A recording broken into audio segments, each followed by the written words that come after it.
Right, and then when you blitz him, you're almost playing in his favor because if you're blitzing, you're not having a quarterback spy, and he can. I mean, he's the kind of guy that can rush for a lot of yards. 2nd and 10. Pressure off the edge. They'll feed Alara up the middle. Small guy only gets maybe 2 or 3 yards on the carry. We were sold that this was really more of a 1-2 combo with Davilar and Sanders, but really it's been Abdul Lara who's been getting quite a few touches early on this first drive. I think the coaches seem to be high on him so far, Travis. Man, he looks so – he's a good player, senior, but he looks so small running between the tackles. He almost gets lost in there. Here's Leroy Benton, longtime assistant coach here at Jenkins, even though Jason Cameron left. Coach Benton stayed behind. Good to see him still on the sideline. He's awesome. 3rd down and 7 for Adams. And again, only one safety back, and he's going to try to run this one. And down he goes. 2nd tackle on the series by D'Angelo Shepard. Great wrap-up. That's going to bring up what should be 4th down and about 6 yards. And for public school teams, this is usually go-for-it territory. They don't usually have good kickers. Yeah. Yeah, a good play by Shepard keeping his head up. And on 3rd down, you see defensive linemen a lot of times just put their head down and blitz, expecting a pass. So nice job keeping his head up. Yeah, this does look like go-for-it territory. They're sending the offense back out for 4th and 6. Taking some of those guys out of the box on defense. Jenkins jumped. That's going to be a gain of 5. Turn it into 4th and 1.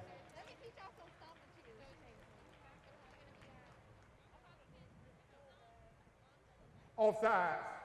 Offense. 5-yard penalty remains 4th down. Boy. So that means someone just legitimately lined up on the wrong side of the ball or a receiver too far. That's not really a week 1 penalty. That isn't something you usually see in week 1. Yeah, that's got to change the play call for you from 4th and 6. Yeah, I would think so, right? Yeah, I would expect something sort of quick. Get it out of Jaden Adams' hands pretty quickly. We'll see where number 4 lines up, Davilar. Yeah, a little bit of a sloppy first half of the first quarter so far tonight on WSAVCW. See him trying to get a play call off here, and you see both teams trying to find a little bit of a rhythm. Yeah. 4 receivers out wide here for Adams. It's like Davilar in the slot. Jenkins only brings 4, but they've got some pressure on Adams, and down he goes. Back-to-back defensive stops on 4th down to start this game, and Jenkins gets it back. Well, if we expected Jenkins to look different defensively, they don't. They look pretty dominant. I would say so, Travis. All right, 4:20 to go in the first quarter. We'll take a break here on the Blitz. Still 0-0. Well, the Friday Night Blitz game of the week back on the CW tonight is brought to you by your Savannah and Low Country Honda dealers and the all-new HR-V all-wheel drive. Find your Honda of your dreams at your Savannah and Low Country Honda dealer today. All right, Travis Jadon, 0-0. Both teams went for it on 4th down on the opening series of the year. Neither converted. Pretty sloppy so far. Yeah, I mean, I guess sort of to be expected, right, after such a long break, but they're going to have to figure it out early if they want to clean it up. Like we said last week when we saw Bradwell against Liberty County, even if it's in October, week 1 is week 1. Check this formation. Yeah, wide open formation here. 5 wide for Patrick Blake, the senior quarterback for Jenkins, starting their 2nd series of the year. Islands realigns the defense, and they dump it off quick. Once hauled in by DeMazio Harris, their star running back. He lined up as a receiver. He gets to about the 40-yard line, picks up 12, and that's a 1st down. I mean, he must have been lined up 15 yards behind the line of scrimmage. I don't think I've ever seen something like that. One of the best running backs in this part of the state. He's going to be touching the ball a lot tonight. People describe him, Travis, as you know, as a patient back. He sits back in the backfield, and then when he finally sees the hole, he times it, he explodes right through. Yeah, one of those guys that gets better with every carry, too, sort of works his way into the game. New 1st and 10, and flags come in. Flag down on the field around the 40-yard line. False start. Offense. 5-foul penalty remains 1st down. All right, it's a little more work to do here for Jenkins. And I would say, Travis, based on what we've seen so far, although Jason Cameron is gone, the quick pass approach along with feeding DeMazio Harris, it looks like most of the bones of this offense are still here. Yeah, it looks pretty similar, doesn't it? Pretty similar. As far as the formations go. But we know Patrick Blake can sling it too. 1st and 15, more flags. On the field.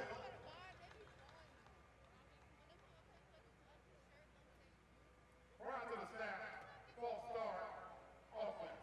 5-yard penalty, remains first down. So all of a sudden, just because of week 1 sloppiness, this is now 1st down and 20 for the Warriors. I mean, you know, it's the first game, Greg. At some point, Week 1. yeah, at some point you got to just ask your guys to stop making really dumb. These are really dumb mistakes for both sides. Definitely avoidable mistakes too. 1st and 20, got to get to midfield. They'll feed the middle to Harris and goes nowhere. We got some studs on the Island's defensive line this year too. Great tackle there. Yeah, they're getting a lot of pressure up the middle, right through the heart of the Jenkins offensive line. We do want to apologize. The rosters we've been given by Islands before the game. Looks like they made some last-minute jersey adjustments. Yes. If we miss a couple of these names, that would be why. For example, no number 55 on their roster. Correct. Also, Glad to know you noticed too, Travis. yeah, no number 50 either, for me at least. Long way to go here for Patrick Blake, and he is going to uncork one. It's nearly intercepted. Another stellar play on defense by Dion Duncan. Second great pass breakup he has made. Dion Duncan, one of the better cornerbacks around in the area, and you know, if you're Patrick Blake, I think I would try to start figuring out where number 2 is and maybe go the other way. But that's 3 times he's targeted 1-5 for Jenkins. Well, and I would say too, Duncan is being very aggressive going after the ball versus making the tackle. You'd like to see that. Yeah, for sure. 3rd and a mile. Call it 3rd and almost 25 yards. Here comes pressure for Blake, and down he goes. Holy cow, what a time. We'll try to get number 50's name during the commercial break with a new roster, but man, 4th down. Yeah, if he keeps playing like that, we're going to need number 50's name for sure. We're going to get it right here. Hold on. DeMazio Harris has a chance to make a block here in the hole and misses. I don't know if I'd want to block 50 either. I'm being told that is DeMonte Smith, number 50, who made a great tackle there. So DeMonte congratulations, Smith. DeMonte Smith. Got him locked in. Second best tackle. Let's write that down, Travis.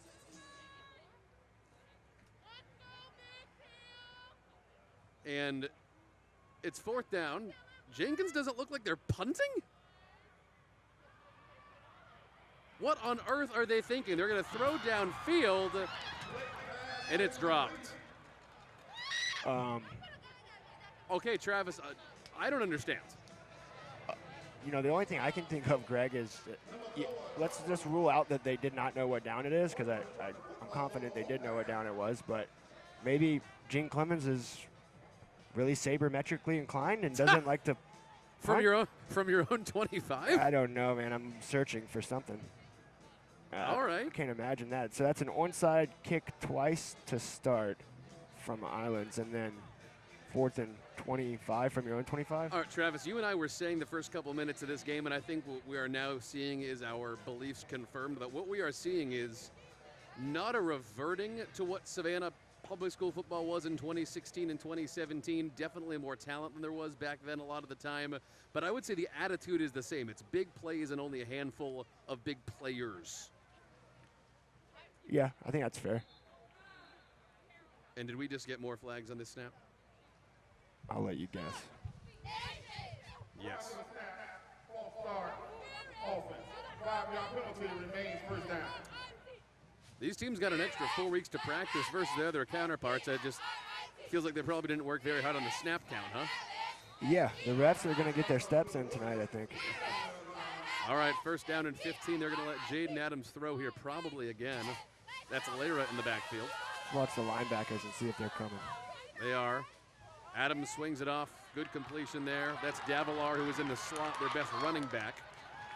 He's up between the 20 and the 15-yard line for a good gain. It's going to be 2nd down and very manageable for Davilar. One college offer for him, Union County so far. Yeah, he's a really good player. You can do a lot with him. You'll see 21 against a nice Balding for Jenkins. Another chance to make a tackle and misses there. They're going to have to make tackles on the outside. Davila is bigger than he was when he was at Country Day a couple years ago, too, Travis. He's put on 10 or 15 pounds since he got to Islands. Well, that is terrifying. I don't like that. I'm not even sure I want to know. It's not Halloween yet. It's not the Halloween game yet. What are we doing? Do you think that's their version of the turnover chain? I hope not. I would never want to get a turnover if that was. Second down, Adams is rolling. Look how smooth he is for the end zone, a little high. Was going for John Dickerson.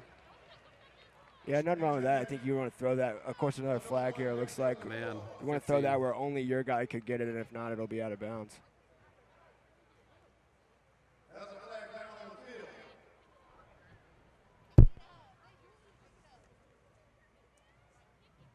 Personal foul. Roughing the passer. Defense. Half of this to the goal line. Automatic first down. All right, so a big break here for Islands. Yeah, that's tough. When he's out of the pocket, it's always a little more difficult to know, if he's going to run it or pass it if you're a defender, but they're going to err on the side of the quarterback. So between the guys at Hilton Head, Christian, and between Antoine McKay at Bethesda, and now Jaden Adams at Islands, we've got a lot of quarterbacks who look very smooth as mobile quarterbacks. You don't always see that around here, so we've got a good-looking crop of QBs now this year. First and goal, Adams. Down to around the 5-yard line, picks up a short gain. That'll bring up second down, and that might very well take us down to the end of the quarter. If not, they'll run the final play of the quarter. Greg, I do not think we had a penalty called on that play. Breaking. No penalty. All right, I would say I was very impressed as we wind down the first quarter with Jaden Adams. He's been a stud taking snaps here for the Sharks. Try to draw Jenkins off. Won't work. He'll keep. And give us the first touchdown of the year.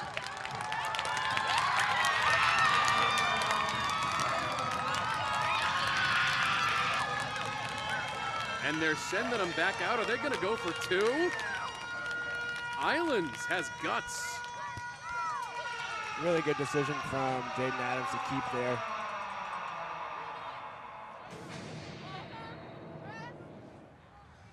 I can't believe how smooth he looks running the ball, even out of the pocket, Travis. He's very talented. He's grown just in the last 9 months. Yeah, he really has. It looks like they're putting a little more on his shoulders, too. Looks like Islands jumped.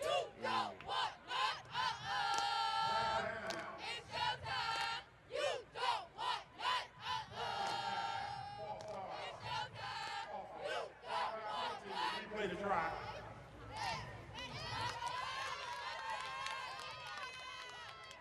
And it looks like they're going to keep the offense out here. Travis, traditionally, the public schools in Savannah don't usually have great kickers, and based on the fact that we are not seeing teams punt so far, it seems like that trend may have continued into 2020. Yeah, you would hope you'd have at least a guy that could kick PATs, but if you don't, I don't see any problem going for it. Punting a little different than the PATs, though.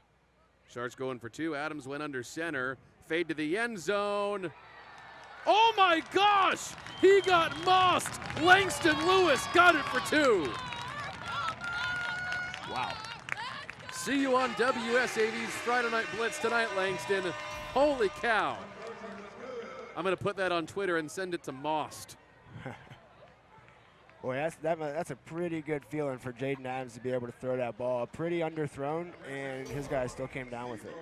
Not to take you too far behind the scenes, the Islands offensive coordinator just looked at me through the glass and said Most. I could tell what he was saying. Wow. Okay, Islands, Travis. This is a team with some swagger that didn't really, well, I would say last year at the beginning of the year they were undefeated, but once they had all those wins vacated, they seemed to lose all their swagger. This team looks like they've got it back. I don't know that Islands has ever been leading Jenkins after any quarter in their 7 previous meetings. This is a great start for Deshaun Printup and this Island Sharks team. That might very well be true. They've never beaten the Warriors, by the way, as you noted today in your article, Travis. Yeah, I mean, I think it's, it is a rivalry because there is, some underlying. There's talent, yeah. Yeah, and there's some underlying things, too. I mean, don't forget, Islands was subject to transfer violations last year. Jenkins was looked into by the GHSA as well and found not to have any penalties. I mean, that doesn't help when it's a rival. with 2 different results there. Yeah, Islands felt unfairly persecuted compared to the rest of the region when it came to transfers last year. If you want to catch up a year later, all those articles are still online, by the way, at WSAV.com. Kick is away. They'll go for another squib here. And it looks like Jenkins got it. Looks like Raekwon Allen was good on the hands team at the 40. And he was. We'll get one more playoff here before the first quarter comes to an end. So out comes the Jenkins offense again.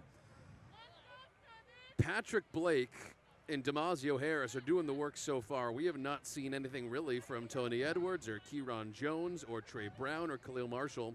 2 passes to Kai Bryant, but that's about it so far. Yeah, it's been a heavy dose of the 2 guys that we thought would be the leaders of the Jenkins offense. They still haven't had a chance to, get an extended drive going. No, they really have not. So here's Blake out of the gun. Might be the last play of the first quarter.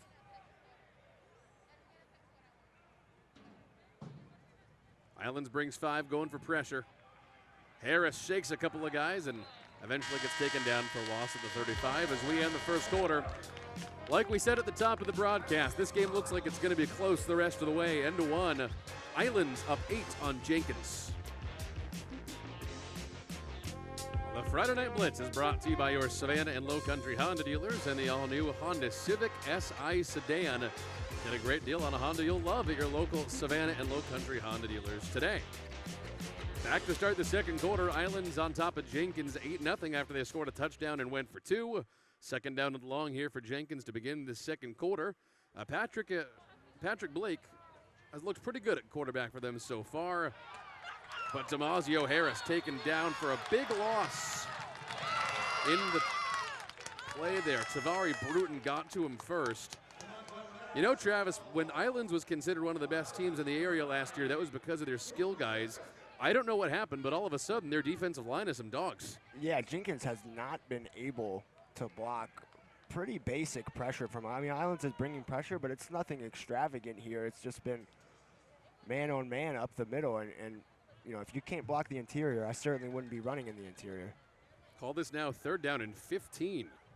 And they didn't punt last time. They had 4th and 20 either. Pressure for Blake. Steps up and lets it rip. Oh my gosh, what a second chance catch. That's twice that's happened now. Yeah, that one is hauled in by Jordan Holmes. Didn't quite get to the chains, though. That's going to bring up a manageable 4th down. Well, good result here. Blake's got to do a little bit better job of not staring down his receiver. It was clear he was going to the left side that time. Pass was intended for Khalil Marshall. Unbelievable heads-up play there by Holmes. Empty backfield set here. That is Harris, though, in the slot on the left. Look for a quick pass to him on 4th. Send him in motion. Blake on the keeper. I think he might have been half a yard short. I'm not sure he got all the way to the 49. I think Harris is upset he didn't get the option there. If he did get it, that means he reached under the pile. I think this is going to be Islands football.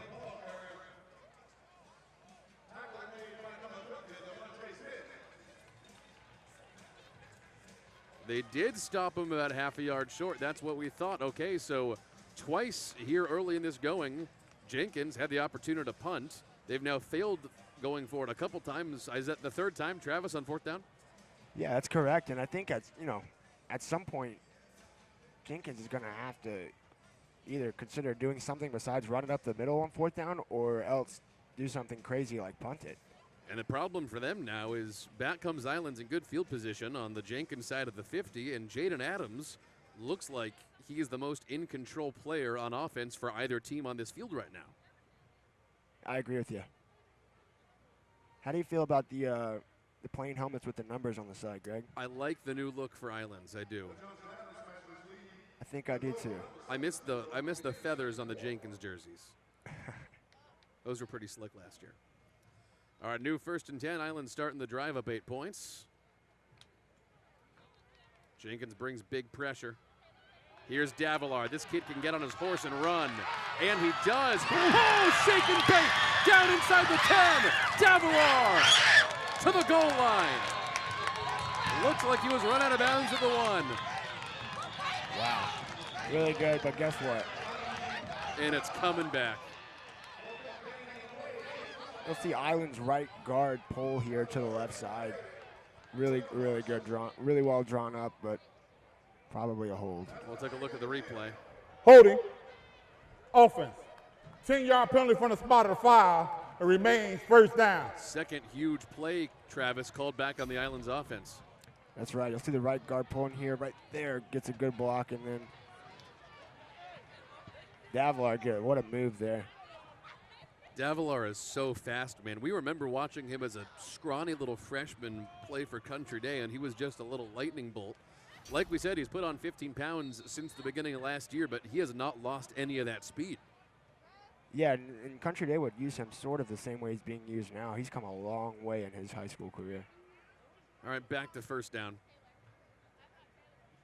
They'll feed to Lara along the outside, and he is dragged down. What a great play on the edge by Clarence Betterson. Flag. Man. Sorry.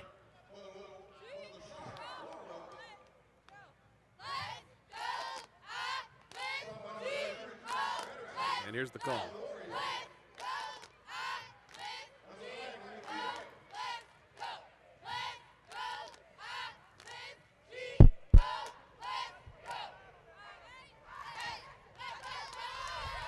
Personal foul, face mask, defense.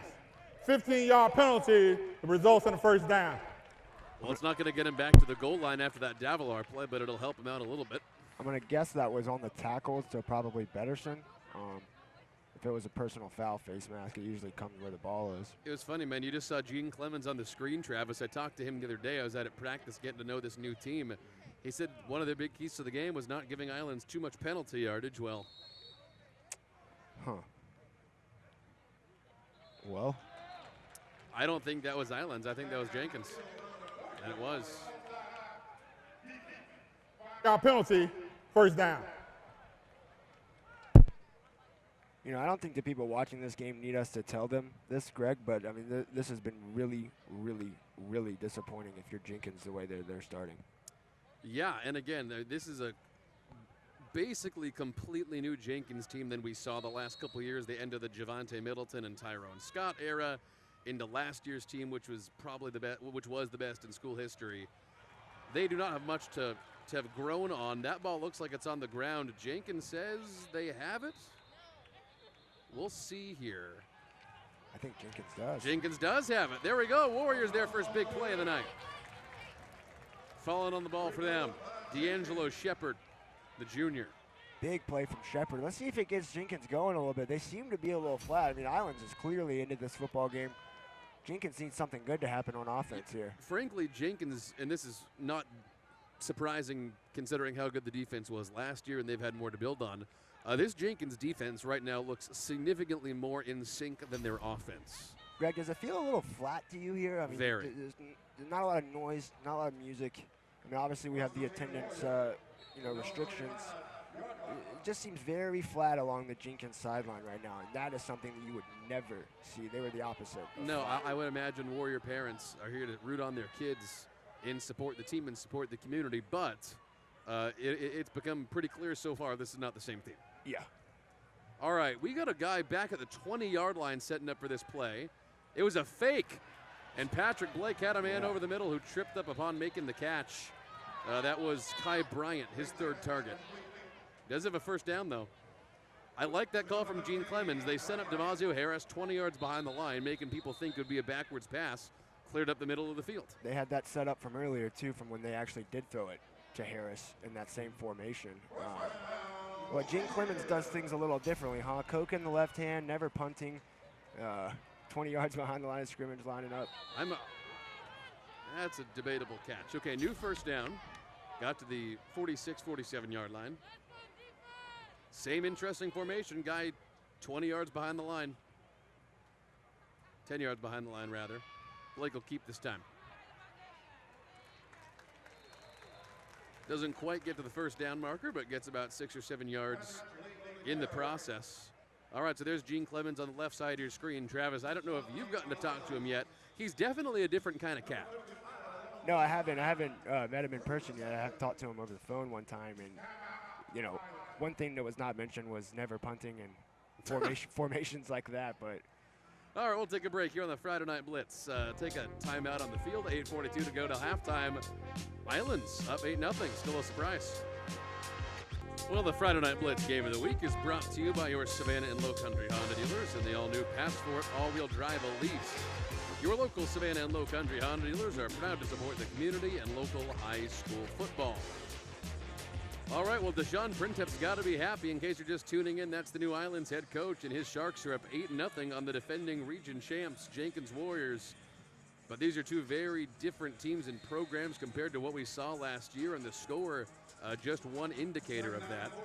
Jenkins coming back out for what looks like about 2nd down and 4 here on a drive that'll put us down the home stretch of the first half.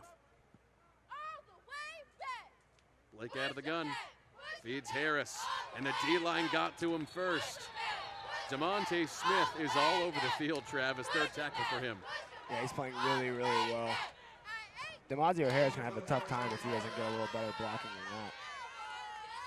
Well, that's the thing. DeMazio Harris might very well be the best running back, at least in the Savannah area, if not the entire 9-1-2, but nothing you can do about it if your guys aren't making holes for it.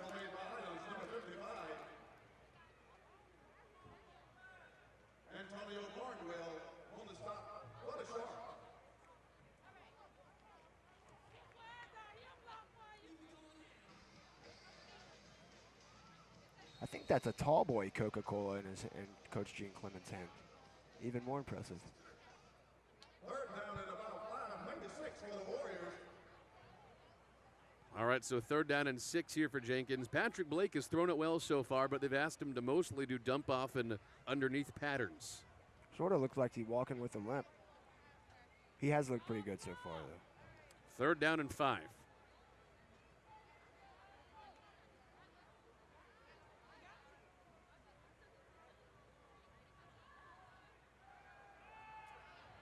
Has a little bit of time, comes back, and he underthrew his man. That pass is incomplete. He went for the 2nd time to Kieron Jones, two-way receiver and running back. Big and physical guy, but couldn't do much about it that time. Skipped it on the grass. Another 4th down. I think Jones was open. He was. Deion Duncan was in coverage, and after the incomplete number 2, Deion Duncan had plenty to say. You can't really be a great cornerback unless you got some trash talking ability. Absolutely true. All right, 4th down and 5. They'll try it again. Blake had decent protection on that last play. Islands brings 4 and flags. Around the Warriors, 49-yard line.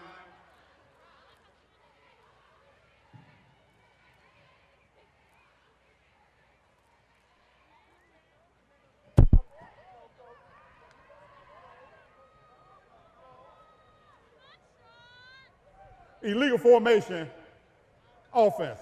5-yard penalty, remains 4th down. Well, 4th and 5 would have been easier, Travis, than 4th and 10. So, 17 minutes-ish into this game. More penalties than points. Yeah, no question. By a pretty considerable margin. Yeah. All right, 4th down and 10. Got to dial up a different play here. That is DeMazio Harris in the backfield. Blake hasn't had time for his receivers to even run deep routes at all. No, they've been getting pressure with 3. They'll bring 4 this time. Linebackers coming after him, and down goes Blake. Tavari Bruton with another sack, his 2nd of the game. You saw that pressure coming off the edge, Travis, and Patrick had no chance from the blind side. Yeah, it's unfortunate, too, because if you're Blake, you'd like to go through your progressions. You'd like to do what you've done the last 3 years as a starting quarterback. But, that's not even – you can't even consider that right now. The only ability Jenkins has offensively is quick hitters. Going to be tough to win that way. I think if your Islands this might be a time to take a shot early if you got something that you can draw up around midfield. Well, you see Deion Duncan there split to the bottom of the screen, who's been so good on defense. They have not targeted him yet tonight on offense. Huh. Laura in the backfield. They were gonna let Adams uncork one, and more flags.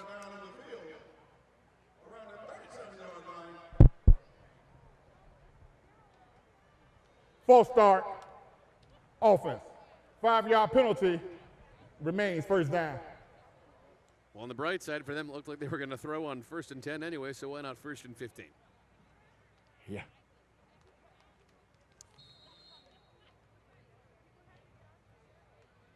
First down and 15. Looks like Islands doesn't really huddle. I mean, they're not going like at a quick tempo or anything, but they're not really huddling, right? They're looking at those armbands. Yeah, I would say so. New first down. They'll let Adams throw. Decent pressure, and down he goes.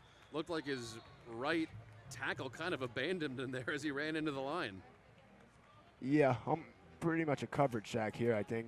Pretty good job by the Jenkins secondary. And Wyman Johnson got to him first there. So a long second down coming up here. So Jaden Adams, not only has he grown in the offseason, he's also a smart kid. He's already taken classes at Savannah State to get a head start on college. Love to see that. Yeah, and you can do a lot with a quarterback that has the ability to handle that kind of information. All right, 2nd and 20. They'll let him run it.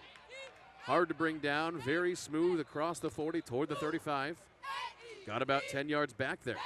Yeah, nothing too fancy there. You'll notice before the snap, Jaden Adams for Islands, they do the clap for the snap. I haven't seen him do anything but clap once and the ball be snapped yet, but Jenkins isn't really getting off the ball too well. Got about 12 yards on that play, called this 3rd down and 8. Deshaun Princeton looking happy so far. Jaden Adams is really looking wonderful. Yeah, you'll see the clap and then the snap. 3 receivers wide. Jenkins nearly jumped. Pressure, complete pass to Duncan for his first real catch of this game. Scampers to the 25-yard line, got the first by a yard or 2. That'll move the chains. So Deion Duncan was so good on defense, Travis. We wondered when they were finally going to find him on offense. I think we'll probably see him more tonight. Island's doing a really good job of kind of letting all their guys kind of touch it a couple times, get going. I mean, we've seen Duncan, Davlar, Adams, Lara. Saw Sanders till he got injured early. And a really good read there from Adams, too, to know the pressure was coming and dump it off. Really. 1st and 10, looking to throw again. To the end zone. Oh, and a catch by Langston Lewis.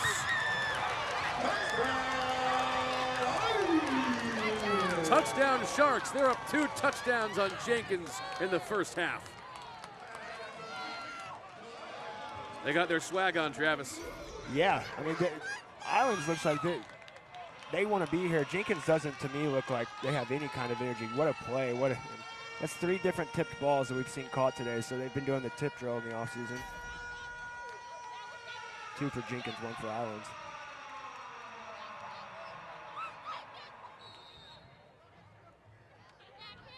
And it looks like they're going for 2 again. They'd like to make this 16-0. Last time Adams went under center, it was fade. We'll see. Stacking the line. Davilar looking for progress. And they will, first of all, on the top of your screen, we see some fighting going on, but Davilar did not get to the goal line, so it'll stay 14-0. Interested to see if that goes on both teams or just one team, that fighting penalty. Take a look at the replay again. Langston Lewis is a baller, man. What a heads-up play. Yeah, I mean, good play by 20 by Lewis. Decent throw from Adams, a little underthrown. I don't know that the coverage was all too terrible. You would hope your guy can get up and make a play on that. All right, so 5:15 to go in the first half. By the way, Islands gets the ball back to start the second half. So if you're Jenkins, Travis, you need a touchdown on this drive. Yeah, you do. And look, I mean, we got a penalty here. Offsetting penalties, it looks like. Yeah, after the kickoff. Jenkins needs a touchdown, no question. Yeah. And the thing is, Greg, 14 points for Islands. They've only had to go 45 and 50 yards for both of those things. The no punting thing is I don't know how sustainable that is if you're not going to be getting first downs, offensively ever. How many first downs does Jenkins have, dude? I mean, I think 2. I believe 2. I think we've only seen 1 actual called timeout here so far. So you're asking a lot from your defense. To only give up 14 is not altogether that bad, I don't think. Their offense got to carry their load. Like we said, a beautiful night back when the sun wasn't down, but even since the sun has gone down, beautiful harvest moon here. Been a beautiful day here in Savannah. One of the best times of year. Another squib onside kick. Hands team from Jenkins appears to have it at the 42. Another heads-up play on the return there from Jaleel Smith. Okay, so another short field. They only got to go 60 yards. And Travis, I would say I liked the play calling from Jenkins on their last drive more than anything to that point. Yeah, I agree with you, Greg. Just one note on this Islands kickoff thing. If that's not an onside kick and all you're doing is squibbing it, then just kick it out of bounds and you save yourself 5 yards. You're giving Jenkins the ball at the 45 and the 50 instead of the 35 if you kicked it out of bounds. By the way, we do have a player down on the field here. This is Justin Bonds, a senior DB and wide receiver, member of the hands team, the kickoff team, rather.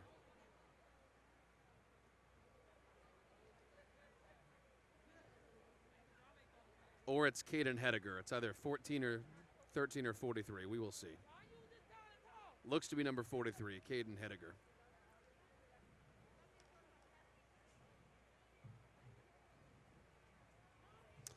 All right, well, this is not the only good game we have tonight on the Friday Night Blitz highlight show. Coming up at 11:15 on WSAV.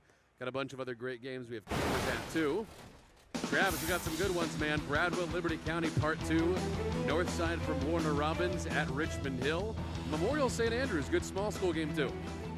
Yeah, credit to Memorial Day and St. Andrews. They both had games canceled, had an open week, and instead of going across the state to try to find a game, they actually scheduled a game with a team in Savannah. Geesa and Skeesa, that's exactly what it's for, right? That's the point. Yeah. Richmond Hill up big on North Side, I know that. Not a big surprise. North Side got wiped out by Warner Robins proper in their rivalry game last week.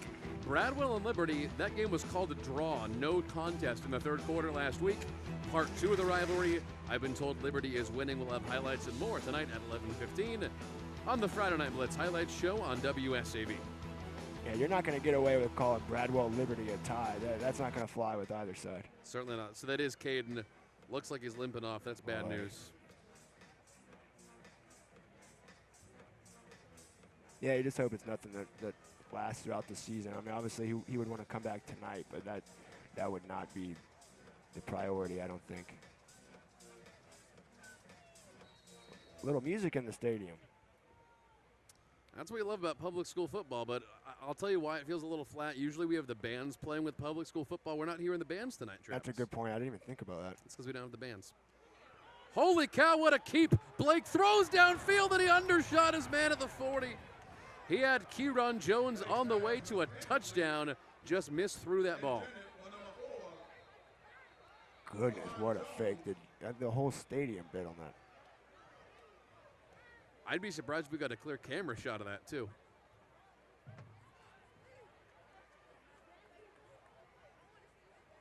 I think one of the referees was going up to spot DeMazio Harris. After the play was over with, personal foul, offense. 15-yard penalty, second down.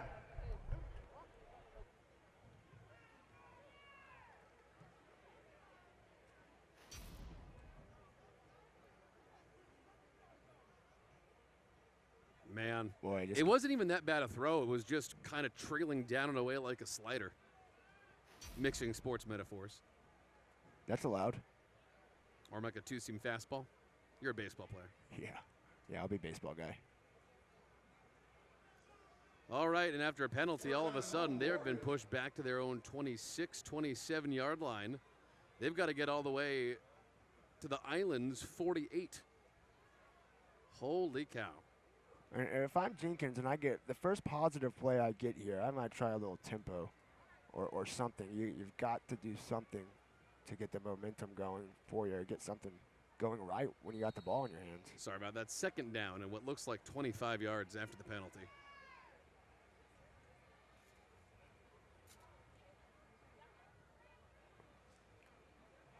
Oh, boy. No gain on the play. Islands has it. There's some miscommunication on the handoff here. Sam Snead got it. And all of a sudden, Islands has great field position and go up 3 touchdowns, and they'll get the ball back to start the second half. Look at Deshaun Printup. He's loving it. Yeah, they have all the energy, all the momentum, and for good reason. They're playing really, really well. And Sam Snead, add that to the all-name team. Snead's got the belt, baby. It's a party on that Island sideline right now, huh? Looks like DiMaggio just ran into his offensive lineman and Snead was heads up.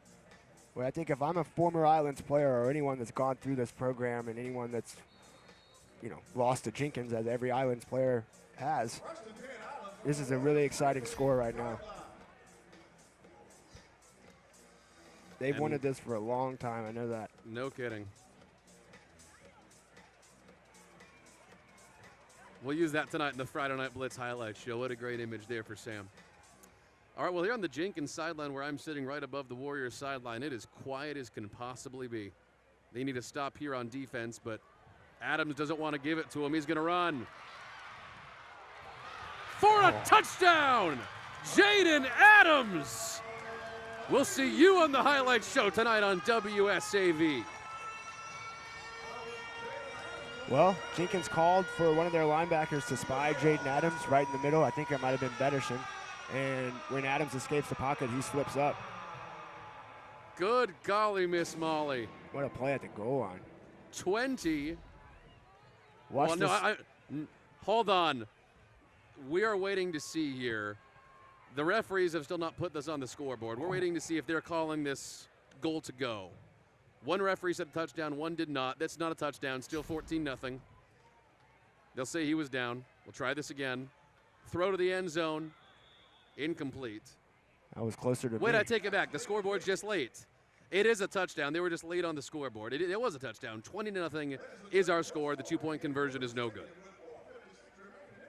Well, we know what their favorite two-point conversion play call is. Yeah, no kidding. Greg, I can tell you on this Jenkins sideline, a lot of people don't know quite what the punting thing is about.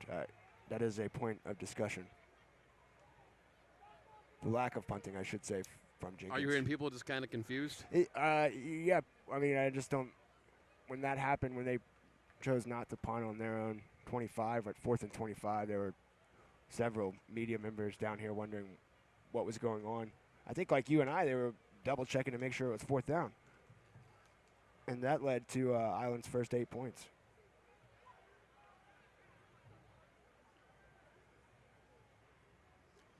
Well, I'll tell you what. People knew that this Islands team had some studs, but I think if you would ask people what they thought this game would be at halftime, they would not say it was 20-0. No. And certainly if you had asked them, hey, who would be up 20, I'm not sure people would have guessed Islands. I think, the most surprising number in the game is that 0. Like, you just haven't seen that in a long, long time. Patrick Blake's first ever start was as a sophomore against New Hampstead, and they were shut out. I don't know that they've been shut out since.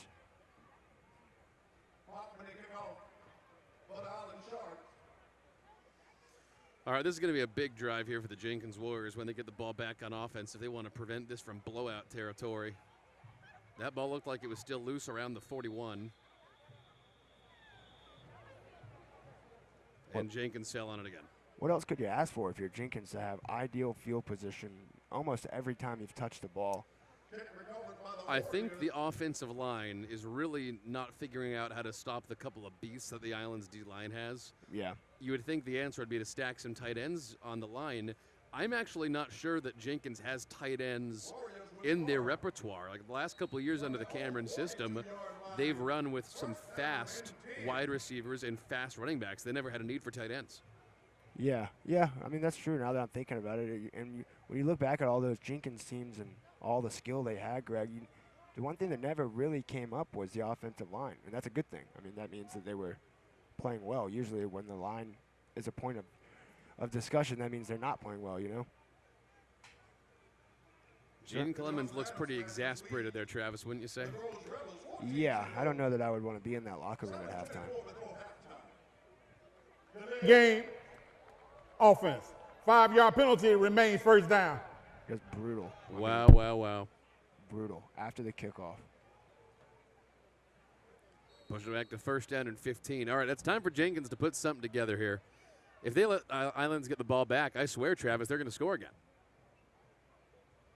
Yeah, really important at least to just pick up a first down and get something going. First and 15, Blake. Great fake, dumps it off, 40-yard line. It's Kai Bryant. Spins up to the 42-yard line, got that 5 yards back. It'll be 2nd and 10. I think I'd try a little tempo here, you know what I mean? You finally get something going, first down. You finally have a 2nd and short instead of 2nd and 15 after a penalty. When they found a lot of success on offense last year, they stayed on the field, and Patrick had a lot of those great 5, 10-yard passes. It wasn't all those 50-yarders that we saw in the highlights shows. Yeah, and you know, who knows? You still have a lot of time left in this game. If they can find something like that and get it working, you could slow down the Island's line. 2nd 10, they only bring 3. And here goes DiMaggio. Got a gain of 5 yards before he was turned down. Good first down saving tackle there by Bubba Chisholm. Stop by Islands, number 8. And it'll be easy to forget about the run, you know, when you go down 20 in the first half. But DiMaggio Harris, like I said, is the kind of guy that gets better the more carries he gets, and he starts putting the hurting on the defense. 1,800 all-purpose yards last year and 27 touchdowns. He just hasn't gotten a chance yet tonight. See Pat Blake wanting to hurry up and go quicker. He's not used to this kind of tempo. 3rd and 4. Linebacker pressure coming. He's going to have to get rid of this one. Nobody's open to the sideline. Not a chance. 4th down and 4 coming up. Island sent the linebackers at the last second, and Patrick had nowhere to go because the corners did their job. 15, Kai Bryant. 4th down, Warrior. You know, this might be a spot where you do use that formation with a man 20 yards back. I don't know if I'd put Harris 20 yards back from the line of scrimmage, but seems to be better for Jenkins with the more they spread it out and the wider they go instead of staying so condensed. You got 2 setbacks now. You're a little more condensed. Linebackers creeping up on the line, looking to bring pressure. 4th and 4. Linebackers coming. Patrick has nowhere to go. Bubba Chisholm, back-to-back huge tackles. That one a sack, and that'll end another Jenkins drive. I mean, look, not much to say. I mean, Island's defensive line dominating up front. And I would take this personally. If I'm a Jenkins offensive player, you got to take this personally. I mean, you are getting beat up right now. That was a violent hit.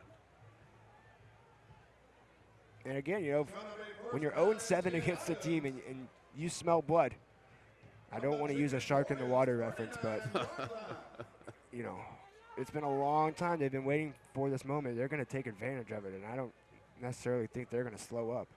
I think you're right about that. Who could blame them? Another 2 touchdowns, by the way, for Islands. We're getting into running clock territory. Besides the penalties, I don't know that you can say anything about Islands thus far. And flags on the first play of the drive. Penalty marker on there the you go. field. Delay a game, offense. 5-yard penalty, remains first down.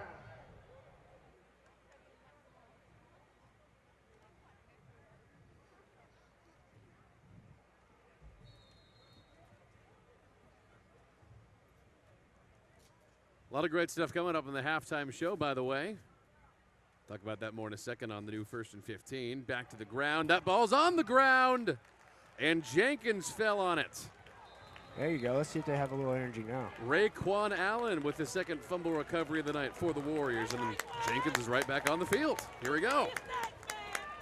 Coming on the field, recovered by the Jenkins Warriors, number 7, Raekwon Allen. Well, that one's probably on me. I just said. Good heads-up play there by Raekwon.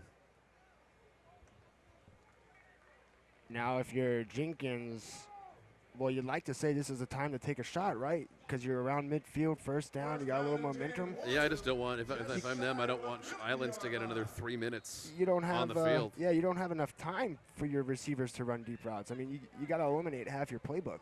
That's a really good point. They're getting so much pressure with 3 or 4 and occasionally 5 guys that Patrick's just having to roll and throw away. 1st and 10. Just on the wrong side of the 50. Only bringing 3 on pressure. DiMaggio still stays on his feet and gets back to the line of scrimmage, but no more. Greg, when Jenkins does that read option, which is not revolutionary, it's a pretty normal play in today's football. They're doing it with DeMazio Harris behind Patrick Blake and not alongside him, which you would see more often. Yeah, it's more of a pistol look. They really put him deep in the pistol, don't they? I don't know that's tough to do a read option when a guy's coming from behind you and your eyes are forward. You know what I mean? Well, I think it was easier last year when you had so many giants on the offensive line. Fair. Giving Patrick all the time in the world. 2nd and 10. They only bring 4. But that might be enough. Patrick throws. Downfield has got a man open. Kieron Jones. His 2nd catch. Huge first down and into the red zone. And finally, the Jenkins offensive line showed a little fight there. You see Dennis Knight running the sidelines there. Looking good, Dennis. That'll never get old. Great play from Blake here, rolling to his right. Good block Had to by roll Harris. out. I'm not sure he would have seen his guy open there if he hadn't been forced to flush. Yep, and that was Duncan getting beat. You commented earlier of Duncan sort of jumping those underneath routes. That's the product of that. Yeah, very aggressive. You can sometimes get burned. All right, Jenkins looking good for the first time tonight. New 1st and 10. Blake. Ooh. Flag on the play for the end zone. That's going to be a touchdown, but will it stand? Regardless of what happens, Island's defense can surely hit hard. I mean, all over the field there's big hits. Jordan Holmes hauled it in, but will it stand after the penalty? Flag on the field has a penalty marker down on the football field. His offensive Illegal line block below the waist. Yeah, tripped them. Offense. 10-yard penalty. Replay. 2nd down. Yeah, that was Kamari Smith. You saw it on the replay just a second ago. Clear as day. Let's take another look. You see number 52 Right here. in the middle, right? Yeah, right here, the left guard. You'll see in a second. No, the defender's not engaged with anybody else. Here we go. Let's watch again. Here is number 52. Just went for the knees. And DeMazio Harris took the punishment there. Worst of both worlds. Oh.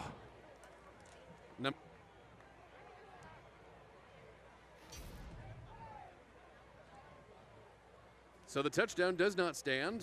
That one will be called back, and that's just got to be a backbreaker for Jenkins because all of a sudden after a 10-yard penalty, they're looking now at 1st and 20.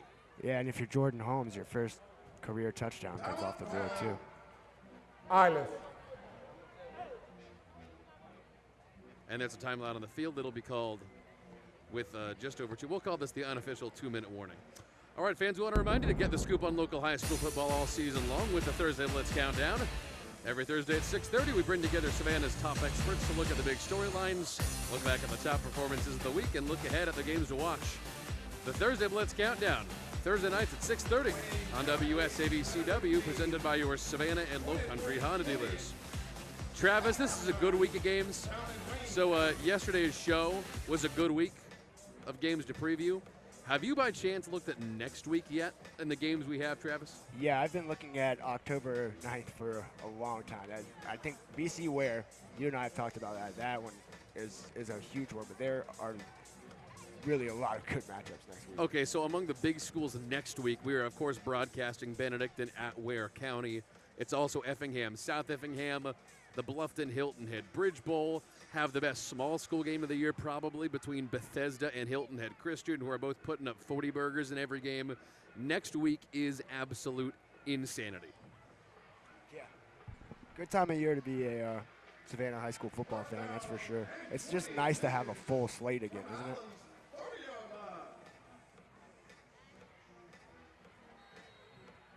We'll find out what that is at halftime. I could do without that Chucky dog, man. It's not even Halloween yet. All right, 1st and 20. Linebackers coming. Patrick's got to get rid of it. Throws for the end zone. That's PI at the goal line. Dion Duncan got burned. That's going to be a first down. So it's in the end zone. 15 yards. Still 15 yards. Kieron Jones was open, but if he didn't do it, it was going to be 6. Yeah, So, if you think your guy's going to catch it, that's the difference between spot penalty and 15 yards. I think Dion Duncan might have to dial it back, Travis. Well, you tell him. I'm not telling him. Pass interference. defense. 15-yard penalty from the previous box. Replay first down.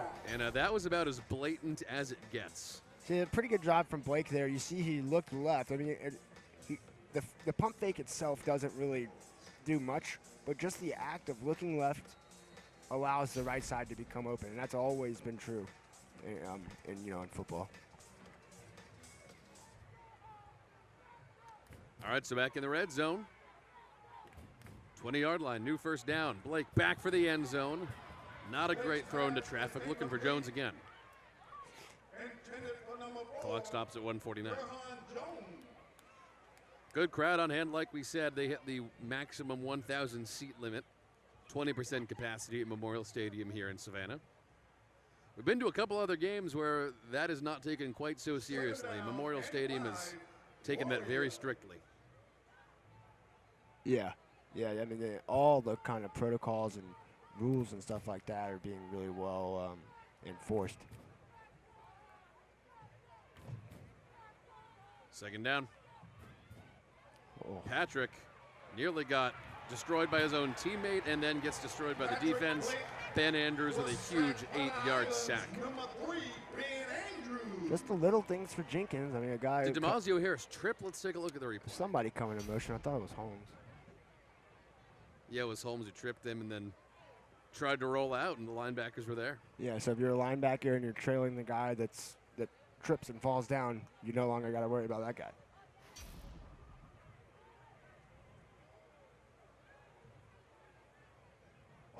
Deshaun Printup must be thinking this stuff's pretty easy, huh? Certainly is when you have a team who's pretty out of sorts on the other side of the ball. Blake for the end zone again. Not to the end zone, but another great holding catch by Kai Bryant to the 10. And that'll bring up a new first down with inside a minute to go. They got to hurry. Holmes and Bryant, Holmes 13, Bryant 15 for Jenkins, are really, really small. And when a ball touches their hands, they catch it. I mean, they haven't dropped the ball yet. Jenkins calls the timeout. Good decision. But it's interesting. Jordan Holmes and Kai Bryant, Travis, have really been entering the season. They were expected to be kind of secondary receivers. Khalil Marshall and Troy Brown were expected to be first. Yeah, I think it's but they've stepped up so far. Yeah, I think it's a product of Blake, maybe not wanting to go so far to the outside. Maybe those inside receivers and those small guys running the quicker routes. That is a good point. I mean, if I'm Blake, that's how I'm getting myself going. Is just putting the ball in their hands and letting those kind of guys make plays.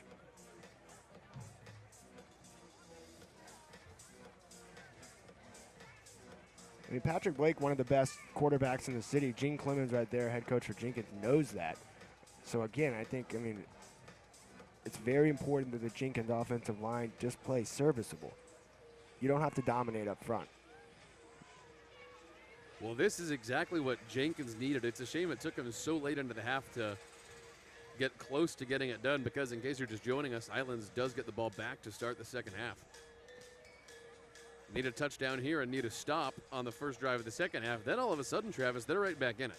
Yeah, doesn't a touchdown here feel mandatory for Jenkins, though? If not mandatory, certainly. I would say if you want to feel into halftime, going into halftime feeling like it's close, yeah. DeMazio Harris looking pumped in the backfield there. First and goal from the 8. Jenkins really would like a touchdown here to go into halftime feeling decent. I think I'd like to see a little motion pre-snap and then put the ball in Harris's hands. Blake out of the gun again and Harris deep back in the pistol. First and goal, Patrick. Where's that pump fake? A beautiful fade and a touchdown. Wow. What a dime. Perfectly thrown ball. Khalil Marshall. First touchdown of the year for the Warriors. See that? You give him a little time, he has the ability to do that pump fake. Don't usually see a 5'9" receiver on the receiving end of fades, but man, right in the breadbasket. Yeah. And again, not awful coverage there, I don't think. Just a really good throw. That's the kind of throw we were used to seeing last year from Patrick Blake. That's exactly it. Go for 2 here. Just like Islands did. DeMazio in motion. They'll feed him. Can he cut up field? Yes. Yeah, I love that. I love getting Harris in motion before the snap. All right, Jenkins figures it out right before halftime. Love to see that. What a big drive. I mean, they needed that, Greg. Yeah, no kidding. Now, if you're Deshaun Printup for Islands, you can't take any chances here, right? Certainly not. Good to see DiMaggio get on the board, too. Again, one of the very best running backs in this part of the state. It's his 18th birthday, too, I believe. He'll have some good presents awaiting him, too, at the end of this season. He has offers to a lot of different schools. Navy, UT Martin, like his quarterback, Patrick Blake, Campbell University, Savannah State, Tennessee State, Southern, Samford, Lenore Ryan, Austin Peay, Southeast Missouri. This kid is an absolute monster. Wow, I did not know he had all those offers. I mean, I knew about Navy, Savannah State. I got to feel that more are coming. If he has another big year, more will come, you have to imagine. Calvin Wilson from our Explosive Recruiting radio show and the Thursday Countdown talk show said that he thinks DiMaggio last year in a city full of studs was maybe the best all-around football player we had in the city. Well, I think he was too. And we talked, there's Dennis Knight in the background there. Dennis Knight and the Savannah Morning News picked him as the All-City Player of the Year. Well, and that's with a lot of other talented running backs. How can you say no with 27 touchdowns? That's absurd. Yeah, that'll do. All right, the kick. Another little short one to the 35. Oh, wow. Good to wrap it up and take it out of bounds there by Mitchell Singletary. All right, Islands has about 60 yards to go in about 43 seconds. I think we might see a couple of shots here from Printup in this offense. Yeah, I think what you do here, Greg, right, you get the ball or you get the clock running on first down. Yeah. So no matter what, the clock's going to be running. And then after you see what you're gaining on first down, then you have the second down play already called, right? So right now you got 2 plays called. The run play on first down, and then your second down play to get the drive going. But you want to make Jenkins, you kind of want to force their hand and make them use a timeout if that's the play. This yard line was not quite as good as we thought. They're going to call this the 32. Yeah. Adams is going to look downfield, but pressure comes. He's going to run. Stay inbounds down the sideline, tippy toes. They'll say he stepped out early, actually. And it looks like we have an injury down on the sideline at the 42 for Islands. Is that Duncan? Yeah, it is. That's Deion Duncan. That's bad news. Maybe. That looks more like it's just a cramp. Yeah, maybe a cramp. He's just cramping up. They'll get him ready. Well, I'm quite sure if it's Deion Duncan that he's telling them all about it. He doesn't strike me as a quiet guy. Well, Memorial Stadium has looked pretty good tonight, and in January we are coming back for more. It'll be the 4th year, if you can believe it, of the WSAV Blitz Border Bowl. 40 best seniors from the South Carolina Low Country against the 40 best seniors from the Georgia Coastal Empire, Savannah included, to benefit Ronald McDonald House Charities. Georgia's won twice. South Carolina has won once. We'll find out what happens back here at Memorial Stadium in January 2021.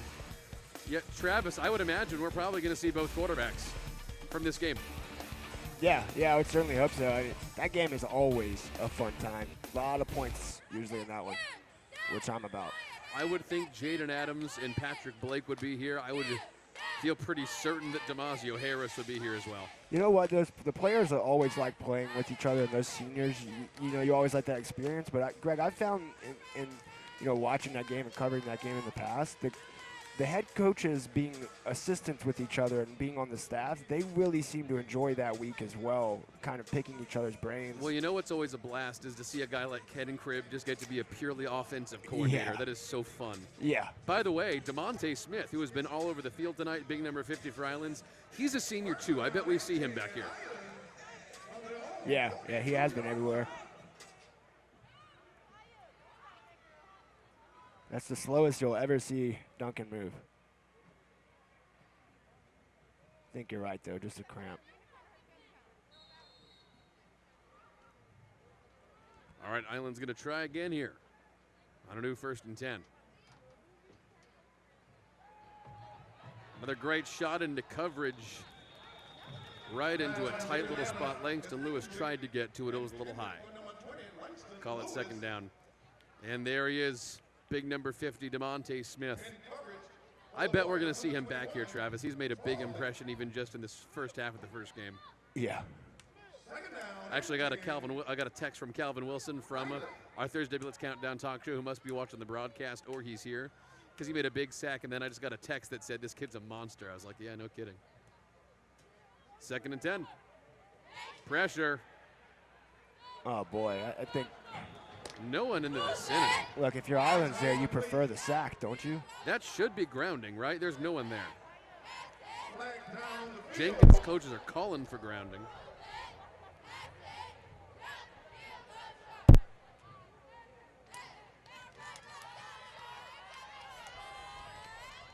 Attention to grounding. Offense. 5-yard penalty from the spot of the foul. Loss of down. 2nd down. Bringing pressure on that play for the Warriors, number 3. Tony So one of the Edwards. things we've seen across the board, both teams certainly, Travis, is these quarterbacks just aren't getting time, even to stay in the pocket, so they have to roll, and these offensive linemen don't know how to protect them on the roll. Yeah. Well, yeah, and you know, if you're an Island's offensive lineman, I think Back to their own 20. you got to start mixing in the run a little bit more and give those guys a chance to push forward instead of sitting back.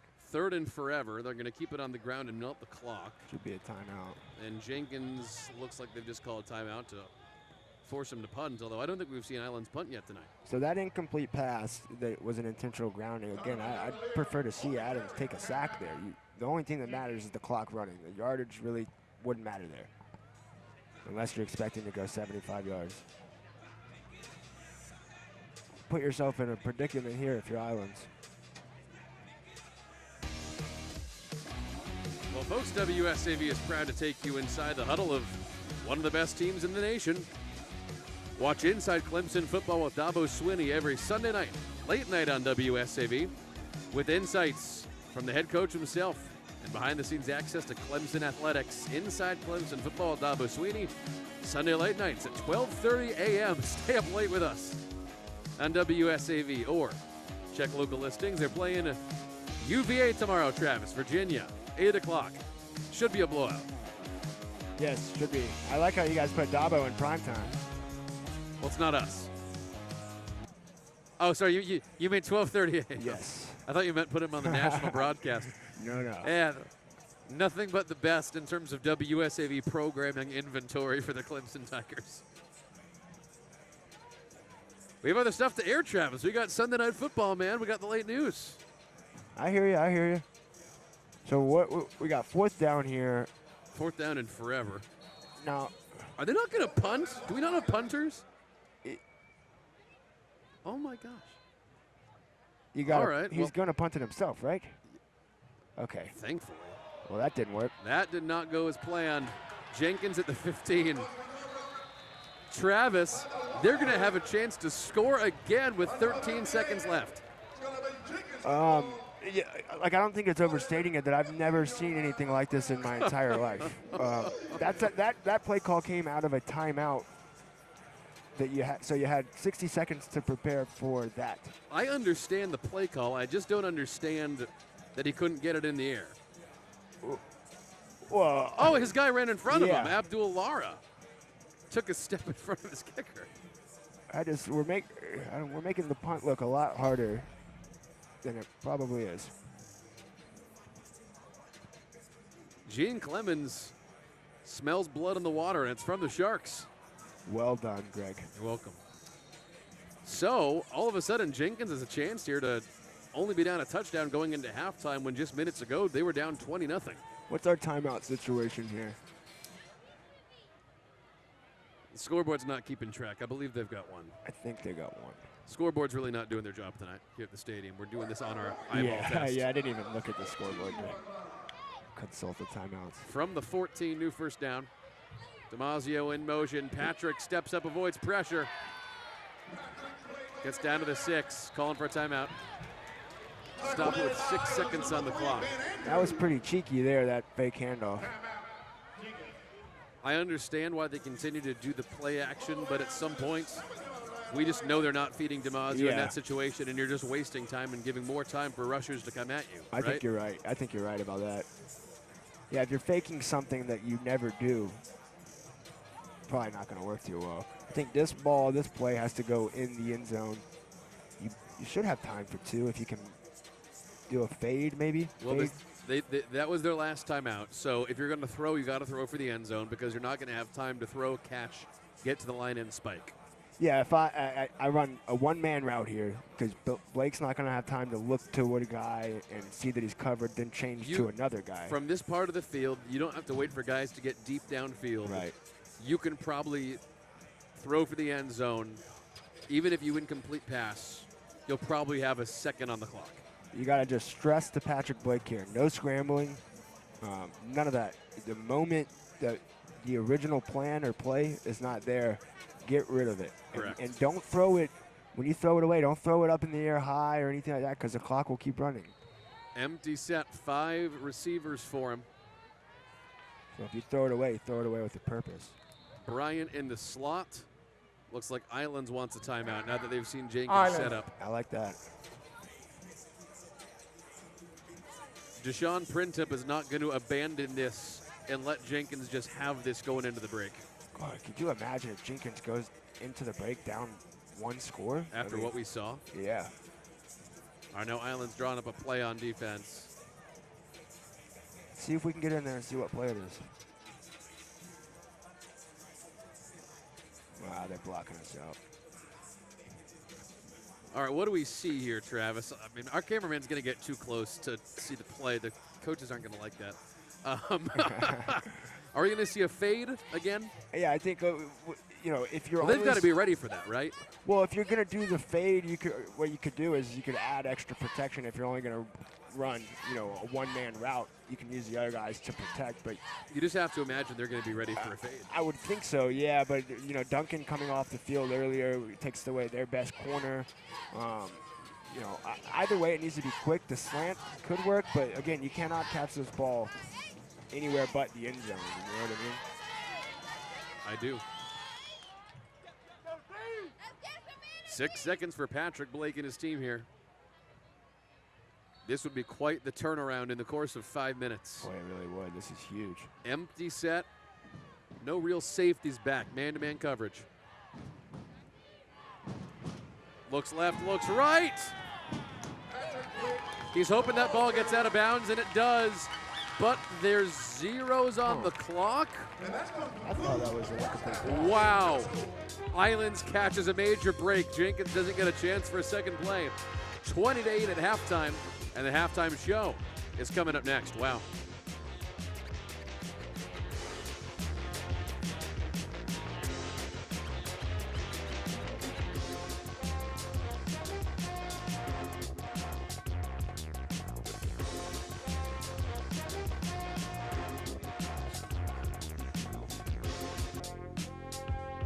Welcome back to the WSAV CW Friday Night Blitz Game of the Week halftime show. Well, I'll tell you what, this is not what we expected to begin the public high school football season into city limits. Islands up 20-8 on Jenkins after the first half of football. Thank you so much for staying tuned with us during the halftime show. I'm WSAV Sports Director Greg Talbot. Well, during the first half, we talked quite a bit about how much these kids seem to be prepared versus not. But I'll tell you what, after I went to practice for both teams this week, they made it pretty clear that it has not been easy for these players or these coaches when everyone else around them has been playing for the last month. They won't sugarcoat it for you. For Savannah Public School teams, the last month was like your parents grounding you so you couldn't go to a party, except you didn't do anything wrong. With the county forcing them to start in October, they've spent the last month practicing, and keeping spirits high has been hard. Sometimes kids come out a little sluggish. They know on Thursdays was the hardest day most of the time because they knew that people around the city were getting to play the next day, and they weren't. We had to come out and practice on Friday. But the question everybody seems to be afraid to ask, do the kids resent it, being the only ones where their county kept them from playing? Not according to the new Jenkins coach. Well, I think they understood the grander message. We tried to err on safety.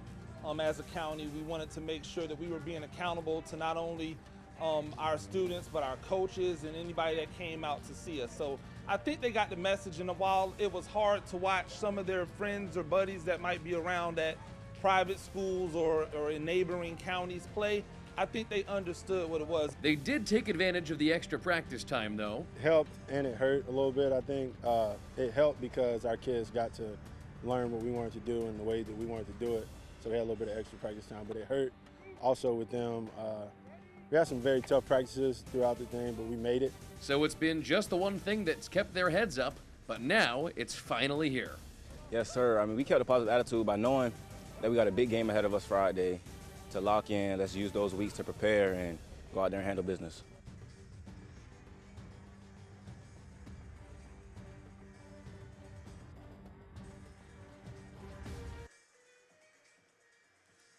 Well, the Friday Night Blitz Game of the Week is brought to you by your Savannah and Low Country Honda dealers. See your Savannah and Low Country Honda dealer today to check out Honda's award-winning lineup of SUVs. Halftime show rolls on next. Islands up 20-8 in the season opener.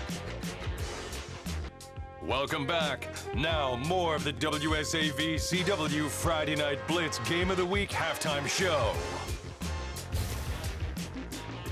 Beautiful night at Memorial Stadium in Savannah, and a beautiful score if you're a fan of the Island Sharks or are just jealous of what Jenkins has done the last couple of years. Public school season opener, the Sharks are up 20-8. Thank you so much for hanging out with us tonight. Greg Talbot with you here at the halftime show. Well, this is certainly a new year for Savannah public school football because they're only allowed to play each other per the county rules, and they had to wait until October to do so. So I asked the crew from the Thursday Blitz Countdown this week, is this football going to look any different?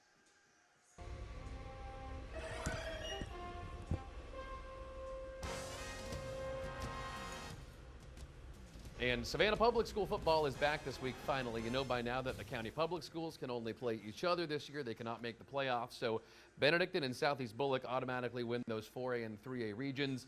But these games do still matter to the kids. So, Connor, what is this football even going to look like? Oh, I'm super excited for it because, yes, playoffs may be off the table right now, which could change down the road. We don't exactly know how that goes moving forward, but these are kids that grew up playing against each other and have always had these rivalries, but maybe they've been separated by a region. I'm thinking New Hampstead coming down and playing all these teams in a round-robin sort of format. They're going to love playing against each other. There's a lot of bragging rights that go well beyond anything the GHSA playoffs can decide. So I'm looking forward to seeing some of these rivalries really come to a head where you're seeing Savannah teams battle every single week. I'm excited for it. You got to find the positives and things like this, so I think that's a major positive is those head-to-head battles. Calvin, one of the big parts of your job is getting kids in front of college recruiters and getting them in front of colleges, period. Are colleges going to view this film from this season differently? Oh, I hope not. I mean, it's going to be tough. You got a kid like DeMonte Smith who missed most of last year because of the thing that was going on at Islands. That is a big-time defensive lineman, 6'3", 285, and he's going to have a monster year. And I hope that they take this film serious. A guy like the running back at Beach, Antonio Brown, if I'm him, though, I may opt out. If I don't have anything to play for, why am I out here risking, getting hurt? And you're talking about the South Carolina. You're talking about the South Carolina commit, by the way. Take this film very, very serious and take a look at these kids, because this is a bad year not to. Yeah, no kidding. So, Connor, we have not heard about someone like Antonio Brown not playing. So it seems like even the guys who already have college offers, even when they're looking at a team like Jenkins or Patrick Blake or Damasio Harris, these kids are still playing. Yeah, they're still playing. It goes back to the rivalries that I was talking about, and that's a big reason why I think Jenkins is one of the teams that could really do well when they're playing all these Savannah teams. They were undoubtedly the best team in Savannah, better than Benedictine last year when you saw at the region championship game. Both Patrick and Damasio are returning, so I think they're a major force to be reckoned with. I know Calvin likes a couple of the teams I'm about to mention, but I think Windsor Forest could surprise some people too with a brand new head coach who seems to be there for the long run, which is something I know those kids, when I talk to them, are certainly looking forward to with the Knights. Calvin, quickly, who are some of the top elite prospects we should be looking for to have breakout years even in this short season? Damasio Harris. Damasio Harris is very underrated, very under-recruited. This is the kid that, I'm just saying, this is the kid that I'm pumping. I'm pumping Damasio Harris because to me, he was the best player in Savannah last year. And so with that being said, man, sky's the limit. But in a shortened season, yards not going to be there.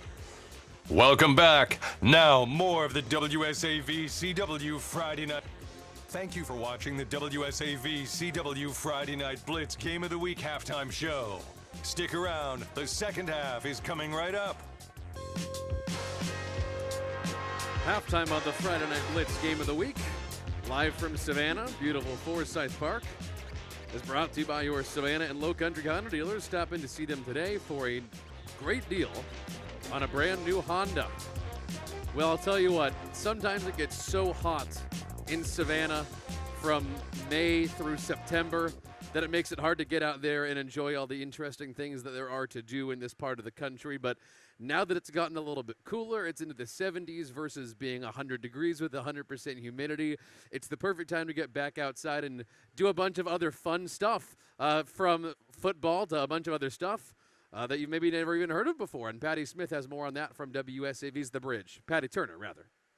Our trip for all things unusual starts in Richmond Hill at the Henry Ford Museum. This life-size replica of Henry Ford has been said to really creep out some of the young children visiting.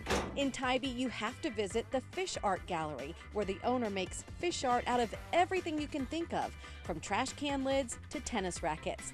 There are other unique expressions of his creativity there as well. In Savannah, you can't miss this, a huge cow mailbox that stands on the side of Quaco Road. It's painted to look like a black and white cow. It's 8 feet wide, 16 feet long, and nearly 30 feet up in the air.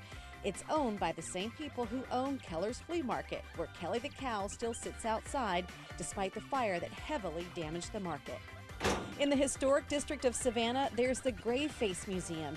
At first, you'll notice all the taxidermy oddities, but on the second floor, there is a whole section dedicated to the memories of a traveling circus. And then there's the True Crime Room. It showcases some of the country's most infamous criminals and crimes and their belongings, like Charles Manson's sweatpants. Traveling south now to the Golden Isles, you can go on a journey to find the tree spirits of St. Simon's Island. So while driving around, you may find the trees are looking back at you.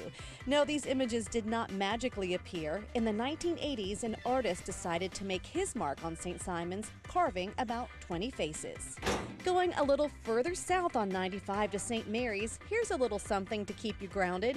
It's the sail of a real nuclear-powered sub, which is on display outside one of the gates of Kings Bay Naval Submarine Base.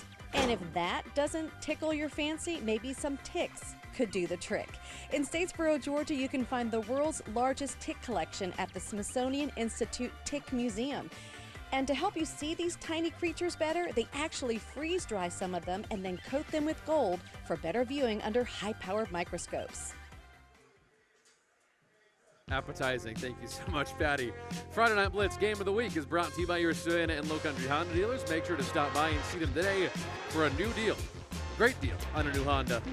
Highlights coming up after the break of the first half because, man, I think you'll want to stay tuned for the second half of this one. It's about to get good. Pandemic put Denise O'Connell out of work, and with her cancer treatment, unemployment payments can mean the difference between life and death. But some are finding their unemployment benefits are being stolen. I just want to get help. So WSAV's Joanne Merrigan went right to the top. Georgia Labor Commissioner Mark Butler. We found out that thieves are hacking a lot of accounts, but we're on your side, and now help is finally being promised. Find out what happens next at WSAV.com/unemploymentfraud. All right, just about ready to start the second half of this one on the Friday Night Blitz halftime show on WSAV-CW. Greg Talbot, Travis Jadon along for the ride. This game began 20-0 Islands. Jenkins scored a touchdown and nearly had a chance for a second touchdown right before the end of the half. Travis, how would you, as you take a look at the highlights here, Travis, how would you characterize this first half? Interesting, I think, is a good word for it. You see right here, Lewis almost scores a touchdown there. That play called back. I think that's probably the biggest thing in this first half, right? DeMazio Harris not able to get going for Jenkins, and then the penalties for both sides. I think also the talking points have to be kicking and punting. As you see Jaden Adams rushing in for Islands there. He had a good first half. Patrick Blake, the other senior quarterback in this game, had a decent first half. 2 completed fades, one of them right there. I would say that the field position battle yeah. is almost unnecessary because in Savannah public school football, we are used to not having kids who can kick field goals. We are not used to seeing teams who don't punt. Yeah, the no punting thing is a mystery to me. And again, I don't know that it's not a mystery to anybody. I think everyone is confused by that. But I think for Jenkins, they have a guy who I didn't see his number. He was kicking extra points during halftime. They looked pretty good. And for Islands, they tried to punt late, and that did not go well with their quarterback trying to punt. They did not get penalized for it. They did not get hurt by it, as Jenkins couldn't score there late in the first half. Coach Brintup's having a good time. So far, if you had to guess it right now, our number one with a bullet for our top performer of the week so far would be Jaden Adams, 2 passing touchdowns, 1 rushing touchdown. Yeah, I think so too. And I think for Jenkins, it's pretty obvious. If they do win this game and they do have the player of the game, it'll have to be number 2, their senior quarterback, Patrick Blake. That's the way they get back in this game. But Jenkins, up until this was a big play here from Patrick Blake, finally getting a deep ball that we've come to know Jenkins by. But, you know, that was a big score for Jenkins late in the first half, Greg. They could have scored again. Yeah, that one was called back, this play right here. Another one called back, yeah. This was a really good throw, a fade to the corner here. That came out of a timeout, so that's probably specifically drawn up. 2-point conversion from DeMazio Harris. Can't let him get started because once he does, he's impossible to stop. All right, we are just about ready to get started in the second half. Just a couple minutes away, you're on the Friday Night Blitz. Travis, what are we going to see in the second half? I would not be surprised if we see Jenkins come out with some fire. Yeah, if Jenkins doesn't come out a little bit more, you know, for lack of a better term, hyped up or excited, then, you know, that spells danger to me. This is the first game with a new coach. This is the first game out of a pandemic where you did not even know if you would play. It's the first game for seniors DeMazio Harris and Patrick Blake. A lot kind of on the line for Jenkins and against a rival, and you come out, I think flat. I think everyone can agree that they came out flat. A lot of penalties. So I think for anything, you got to see some life. Second half, 2.5 minutes away on the Blitz. The night Blitz of the Friday, the week of the CW 7:30 week game. What? The 7:30 week game Blitz. Blitz night in America week. CW game night. Wayne must have their quarterback back. You're not you without football. The Friday Night Blitz game of the week. Every Friday night at 7:30 on WSAV CW. Night in America. Brought to you by your Savannah and Low Country Honda dealers. WSAV is on your side every day.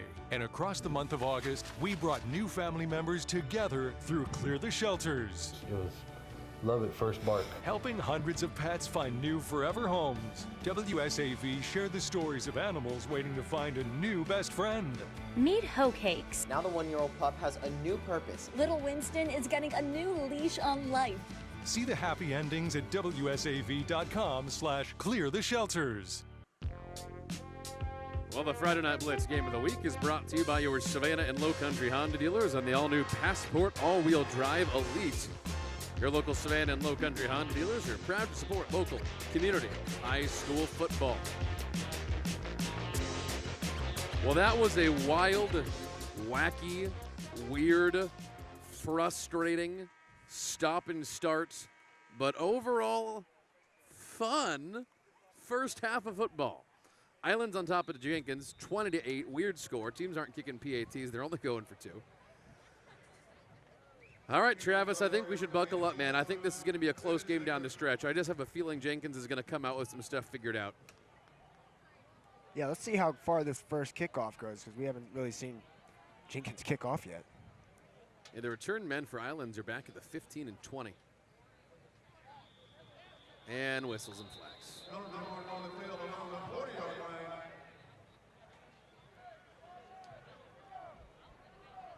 Your offsides kicking team? Offsides kicking team. 5-yard penalty. So we saw that for Islands to begin the game and the first half kickoff, and now the opposite for Jenkins to start the second half kickoff. Week 1, baby. You gotta love it. Do you? I don't know. People say that. Many people are saying that you gotta love it. Greg, I was a big fan of that commercial break we just saw. You like that? You like the Snickers ripoff commercial? It was pretty funny. Yeah, really well done by your co-star, Connor Del Prete, as well. His one main line reading, he was very impressed. It was like that episode of Seinfeld where Kramer delivers his one big line. These pretzels are making me thirsty. Really good hands team effort there by Islands. They get the ball at midfield. That ball's on the ground. They had the ball. They fumbled it. It looks like Jenkins got it. Wow, wow, wow, wow. Jenkins, they're back in it. Oh, what a big play, Moment on the field, okay. Welcome to the second half of this one, folks. Jenkins does come out with heads on their shoulders. They might not have been expecting to come out on offense so fast, so Gene Clemens looks like he's putting his scheme together off the top of his head here, but a touchdown from Jenkins here, and I would call this emotionally a tie game. Do you know what I mean? Yeah, no, I'm with you. You hope that if you're Islands that you don't start making foolish mistakes like that because you've played so well besides the penalties, right. You know? But man, Jenkins, another opportunity here with great field position. Patrick Blake, does he look like he's limping a little bit to you there, Travis? Yeah, it's been looking like that since the beginning.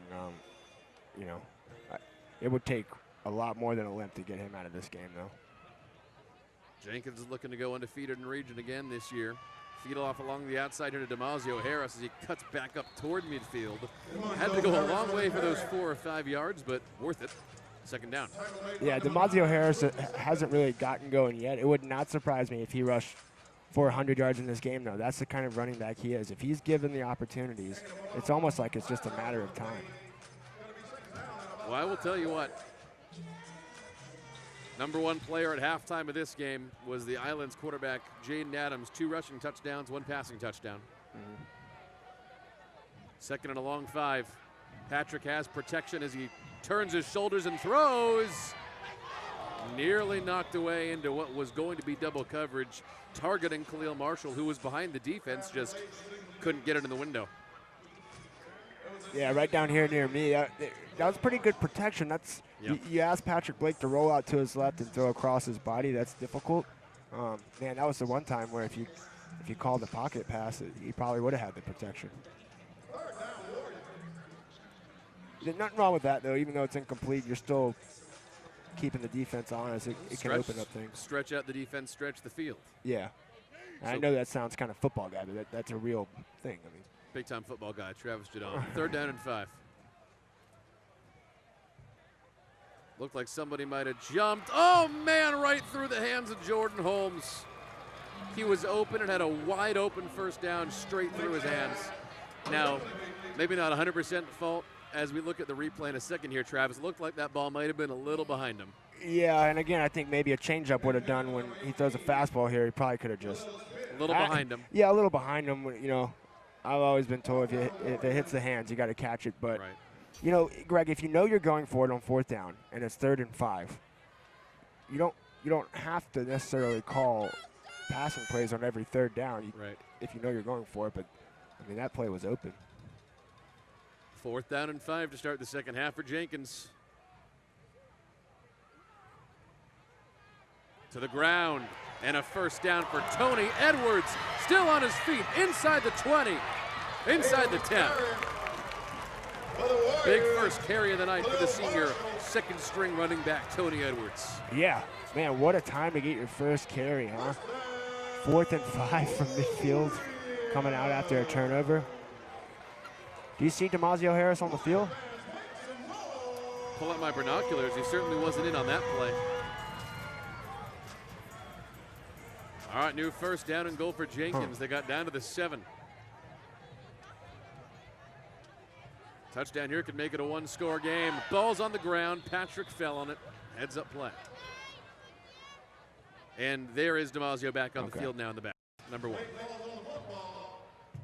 You know, that's difficult that it's first down and the snap's messed up, but really good discipline from Blake just to fall on it. That's what I always prefer to see. Don't try to be a hero and gain yards after picking up the ball after it's fumbled. Just fall on it and live to see the next play. 2nd down and goal, just a loss of 1 from the 8. They love fade routes in this part of the field for Jenkins. They will pass, and it's nearly intercepted. Off the hands of Tavari Bruton, who's already got 2 sacks. I'll tell you what, Patrick was so accurate last year, Travis.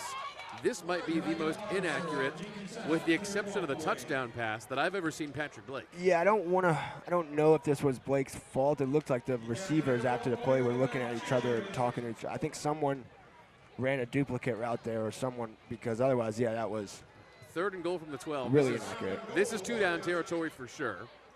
3rd and goal from the 12. Islands only brings 3. Blake for the end zone. No flag. Was going for Kieron Jones. Yeah, I thought it was pretty good coverage. I thought it was pretty clean. We'll see the replay. I thought he had Demazio Harris open in the slot here at the bottom, but it looked like he made his decision before the snap. Saw one-on-one coverage. That was enough for him. Nothing wrong with that. Yeah, that decision was made before the snap. That's clean enough. I'm not sure that's flag worthy in high school. Yeah, and that's saying something tonight. 4th down and goal. 1 safety on the far side for Island secondary. I'd like to see Blake get out of the pocket here and have multiple options. Have to throw across his body. Oh, man. Hate that play call. Guess who? They fed that along the outside to Joshua Pridgeon, and the defense was just tracking it along the offensive line. And it was DeMonte Smith with the takedown to end the drive. What a great player. You know, I hate that play call. Yeah, on 4th down, especially down here, you know, I don't know that I'm letting anybody else touch the ball besides Patrick Blake and Demazio Harris. And I understand not wanting to run the same fade route. And I understand that the crossing patterns and slants haven't really been going your way so far. But Island's defensive line has been so good that they don't even need to stack the box to stop that play. Yeah, exactly. And you wonder if Blake has the ability, if he's been allowed to change plays at the line of scrimmage. I haven't seen him change one play yet. All right, so now to the 15, new 1st and 10 for Islands, their first drive of the half. They'll feed Lara. Brought down by the torso for a short gain, maybe a 3 yards. I'll tell you what, we saw more out of Abdul Lara than we thought we would in the first half. Yeah, they kind of went away from him, I think, at the end there, Greg. But automatically, one play in, Jenkins' defense, it looks a lot quicker, a lot sharper. Just, you know, the first 1 second after the snap, you watch the defensive line, it just looks better. It was a gain of 3, 2nd down. Jenkins in pursuit, delayed run here by Adams, and man, he can take off. 35-yard line, big first down, almost 15 yards. Yeah, they're just going shotgun, running that running back on a little out route, and that takes the linebackers out of the middle.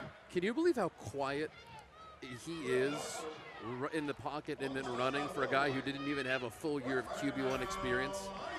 He's so confident, so calm. Yeah, he really is. And he's not making his decision before he starts running, right? Like, it looks like he has the ability to run or pass. One linebacker comes, great slant route hit. It's hauled in by Duncan on his feet down to the 35. I think he's hurt again, or cramped again. He cramped in the first half, and it looks like he's just cramping again. Look, this isn't like a really difficult pass, but Adams puts this right in between the numbers. Only one number, so I guess he puts it right in between the two. That's pretty easy there if you got man-to-man coverage, simple slant route. And what a great job by Duncan to turn that into, what, 15, 20 yards after the catch. Yeah. I think that's another thing Jenkins has struggled with all night is the secondary tackling. All the way down now to Jenkins, 35. What a nightmare for the Warriors. Adams rolls and has got Lara. Gain of 5 or 6. So now, Greg, if the linebacker has to spy Jaden Adams now, you got to keep up with him because he'll scramble. Now you can get your running backs involved in the passing game because the linebackers have their eyes on the quarterback. Can you imagine Jenkins having blown that opportunity at the end of the first half and then blowing that opportunity on 3rd and 4th down to begin the second half if Islands now marches down and scores a touchdown? Yeah, especially if they do it like this, so methodically and bit by bit. Man.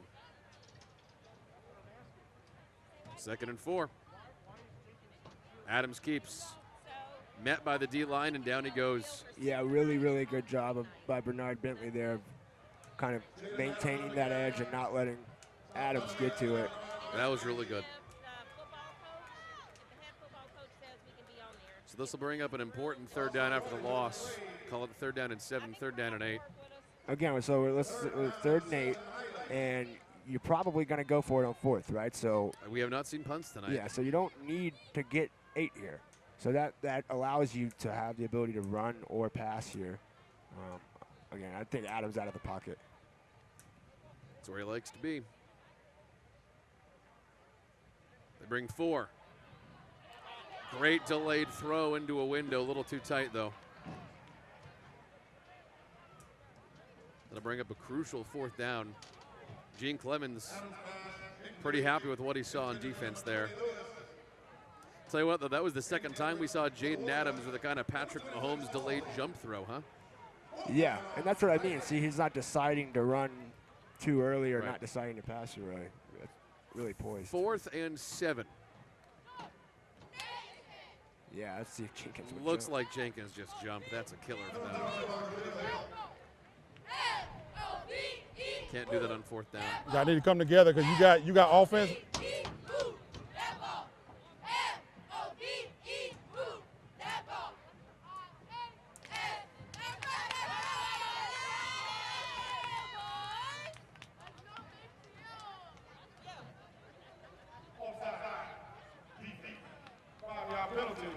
Still 4th down. Well, that's going to be a much more manageable 4th down and 2 or 4th down and 3, huh?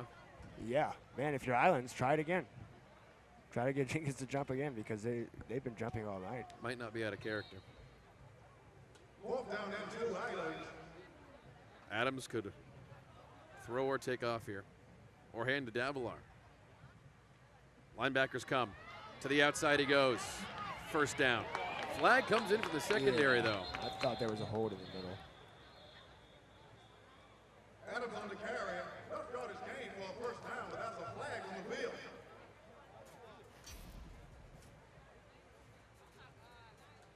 I'm not sure what. Well, I'm not sure I saw a hold. Might be a block in the back. Offense. It was a hold. 10-yard penalty for the spot of the foul. Replay 4th down. Wow, okay, so 4th and 13 now. You know, I get why they do it, Greg, but sometimes it's not great that we don't know. I'm not even sure I saw that. Yeah, we don't know what number it is, and I get you don't want to call out high school players, and I don't want to either. I just want to see where the offense happened. The coaches know, but we don't get the same access. All right, so here we go now, 4th down and 13. This is going to be a lot harder for Adams. 4th down and 10. Find number Either 2 4th if and he's on 10. the field. Lewis split to the bottom of your screen. Here comes pressure, blind side. He just had to get rid of it. And that'll be another turnover. Both teams fail to convert on 4th down on their first drives of the half. So Jenkins still very much alive in this game, Travis. Yeah, sort of that bend, don't break defense. Pressure off to the quarterback by the Warriors, number 32. All right, we're going to take a quick timeout on the 3rd quarter on the Friday Night Blitz game of the week. 6:11 to go. Jenkins about to get the ball back on a pretty crucial drive. Time to get in the driver's seat with a new Honda. Your Savannah and Low Country Honda dealers are open and ready to get you a great deal on a brand new Honda. Midway through the 3rd quarter. Public school season opener here in Chatham County between the Island Sharks from Whitmarsh Island and the Jenkins Warriors from East Savannah. These are 2 of the best teams in this area, but man, week 1, even if it's in early October, looks like week 1. Both teams went for it on 4th down on the first drives of the second half, and both failed. And Patrick Blake, Travis, continues to kind of limp out there, but he's staying in the game at quarterback for Jenkins. Yeah, like we said earlier, he's not coming out of this game, especially not down. Not unless he's on a stretcher. New 1st and 10.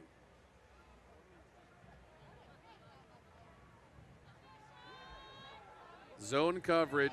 Patrick chose the wrong way, and down he goes. It was DeMonte Smith who wrangled him up first, and eventually Sam Snead who brought him down. And you know what? I thought the protection wasn't all that bad there, right? Just rolled the wrong way. Open on the other side. Yeah, maybe didn't. You know, I didn't see the coverage downfield, but maybe didn't have a lot of guys open. Got to get rid of that ball.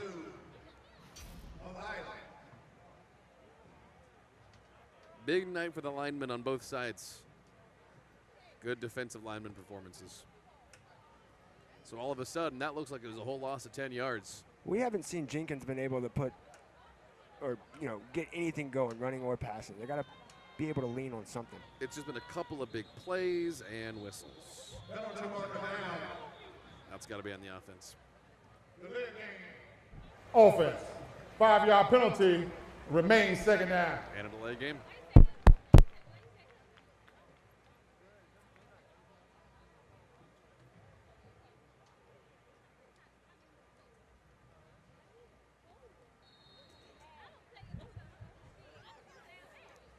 So second down and 25 now.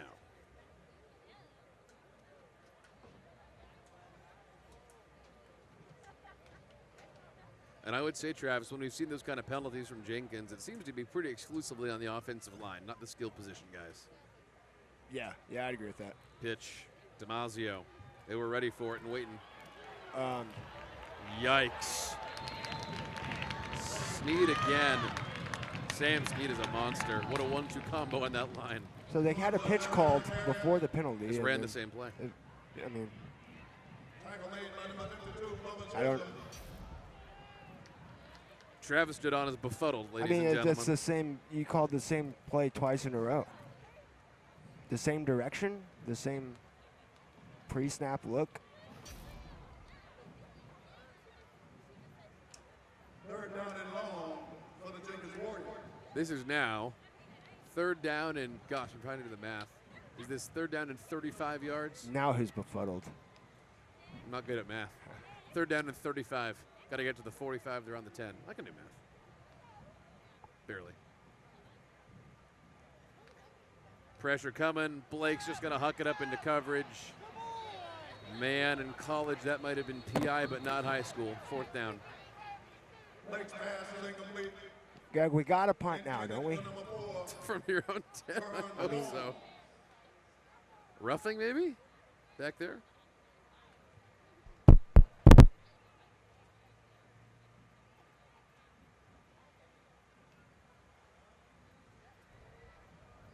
Personal foul, roughing the passer, defense. 15-yard penalty, automatic first down. My gosh. Wow.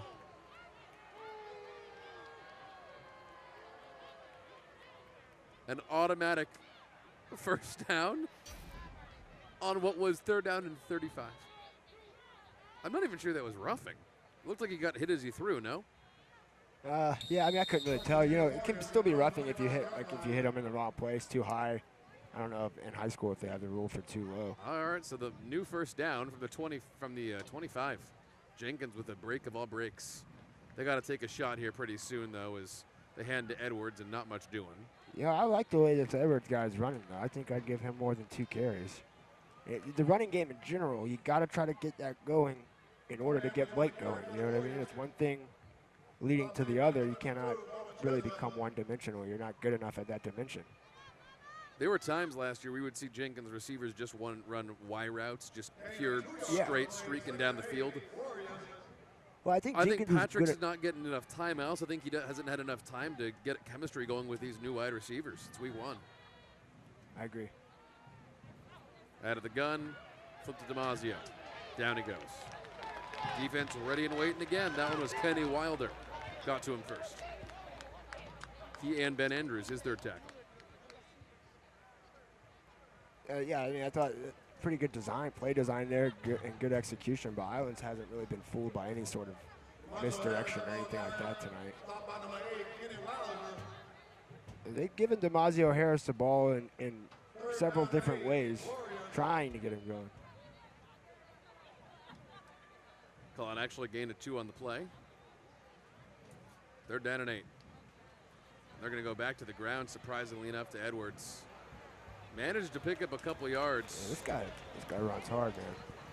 I think you're right, Travis. I think we're going to see him get more carries. Jenkins has got to score in one of these next couple drives because eventually Islands is going to get into the end zone one more time. Yeah, I think it's important that they finally convert one of these fourths. I mean, it's going to be 4th and what here, 2? Yeah, it looks like a long 2. I mean, they've converted, but 4th and long 1. Only with the help of with Islands have they converted. 4th and a long 1. Jenkins has gone for it multiple times tonight on 4th down and failed. Islands is stacking the box. They're expecting a run.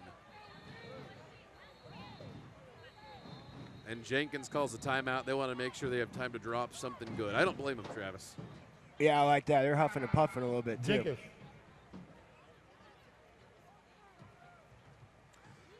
So a lot of good games tonight on the Friday Night Blitz highlight show. Like we told you about, let's give you a look at a couple more. We've seen some scores start to trickle in. A couple really surprising games. Good ones in the low country, too. Bluffton, May River, that crosstown rivalry, started only a couple years ago. Beaufort Academy, Hilton Head Prep, an interesting one as well. Got a lot of great games coming up tonight on the Blitz, in addition to the ones that we already showed you, like Richmond Hill Northside. A lot of points in that one. Liberty Bradwell, very different game than we saw in part 1 of the rivalry last week. All these games and more coming up tonight on the Blitz at 11:15. And I will say, we said on the Thursday Blitz Countdown Talk Show that we expected Benedictine to blow out Wayne County. I'm not going to ruin it, but I'll say that is not what's happened yet. Close game going to the 4th. We'll show you more at 11. Back here in this one, though, it's not done. Big 4th down and 2 for Jenkins. Trying to get something going on offense. Islands came out here on the 4th down look, stacking the box, Travis. They're expecting run. Yeah, and I think if I'm Islands, that's exactly what you do, is you make Jenkins prove to you that they can convert a 4th down by way of pass. They haven't proven anything similar to that. Yeah, Islands might want to bring 7 here. Maybe 8. 4th and short. Stacking the box, there we go. Oh, that's a big 1st down run for Troy Edwards. Still on his feet past midfield. Yeah, Travis, you're right to like this guy. All he's done is just play his butt off since he came in. For me, if you're Jenkins and you're looking for energy, if a guy like this runs like that, keep giving him the ball and show that you're going to reward guys that play like that and not reward guys that bail on tackles or guys that fumble or false start. That might be the spark they need. Only one safety on the right side there for Islands. Jenkins might want to think about taking a shot. Instead, they'll stay on the ground and get almost nowhere.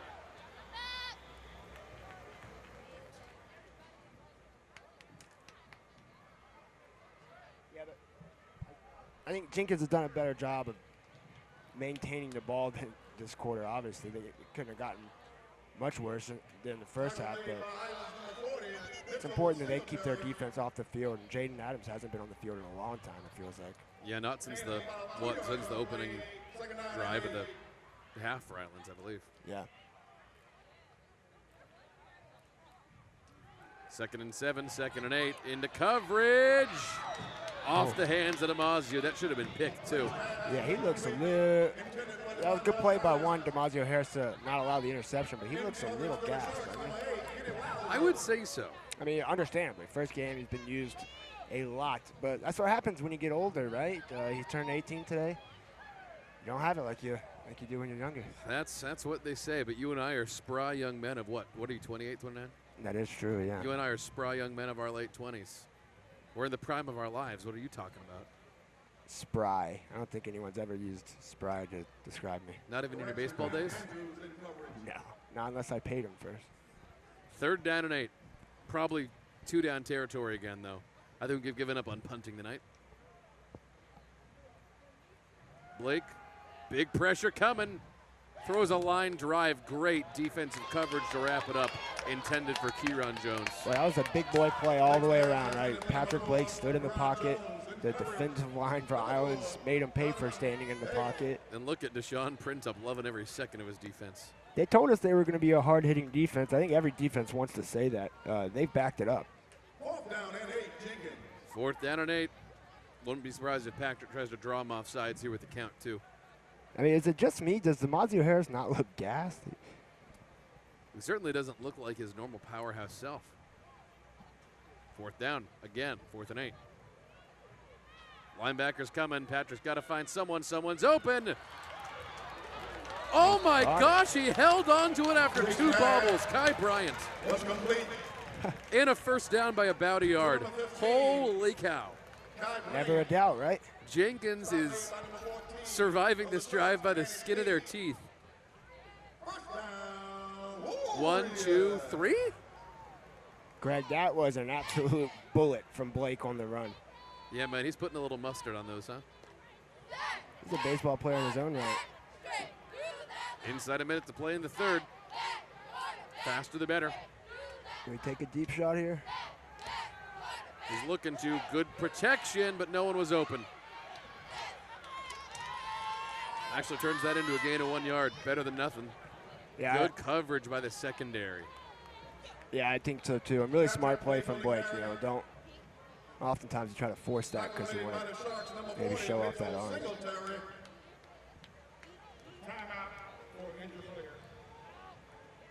And an injured player timeout on the field for the Island Sharks. Yeah, I think it's Junior Mitchell Singletary. Yeah, that's Mitchell. Singletary's been good athletes at Island for the last couple years, it feels like. Yeah, multiple different sports. Good sports family at that school. Well, sports fans, the time is now.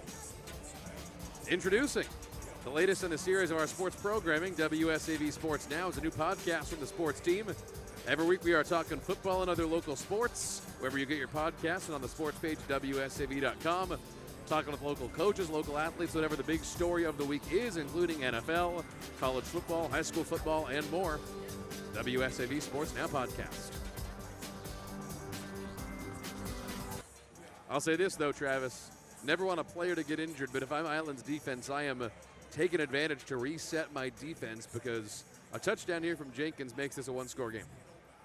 Yeah, for sure. And you know, I think if you're Jenkins and you get down and presented the opportunity with the short field goal kick, you got to, I mean, you would have to consider it. 10 seconds. This clock is rolling. Will Patrick take a snap or wait to see what he likes for the 4th quarter? We're not going to snap it? Didn't think there was enough time to get set. So to the 4th quarter we go. No score in the 3rd. Island still on top of Jenkins 20-8, but the Warriors are looking good for the first time since the end of the first half. This one's not done. This should be a good finish coming up next. Well, the 4th quarter of the Friday Night Blitz is brought to you by your local Savannah and Low Country Honda dealers and the all-new Honda CR-V all-wheel drive. For great deals on Honda's award-winning lineup, visit SavannahLowCountryHondaDealers.com. 4th quarter on the way here. Island's up 20-8 on Jenkins, but Jenkins' offense is rolling. So it's going to be 2nd down and 10 at the beginning of the 4th quarter here for Jenkins. Travis, this is about as smooth as we've seen the Jenkins offense look in a while. Yeah, I mean, the look of it has looked better, Greg, but, I mean, it needs to be said, they still scored 0 points, so we got to make it pay off, you know? They bring 3 on pressure, and Blake goes down. No protection from Jackson Elms along the perimeter. And Deshaun Printup is loving his dogs. Yeah, I think right tackle Larry Johnson just beat off the ball there. Well, and I believe if we take a look at the Savannah Low Country Honda dealers replay, the halfback should have picked that up, right, on his right? I think, yeah. Man, Demazio just got burned. He missed him, but in his defense, I don't know that he was thinking he was going to get beat that quickly on the outside. So all of a sudden, this is 3rd down and 14 now. And Patrick's definitely going to have to go to the air here. And now there are 2 safeties back. Got to try to pick up 7 to 10 here and then get the rest on 4th. There's an opening on the right side for a slant or a hook. Mandy's got number 15 wide open. But a little jump throw up near the sticks and a good first down regardless as he found Demazio. Not the open man, but Demazio got it done. And John Dickerson is down in the secondary.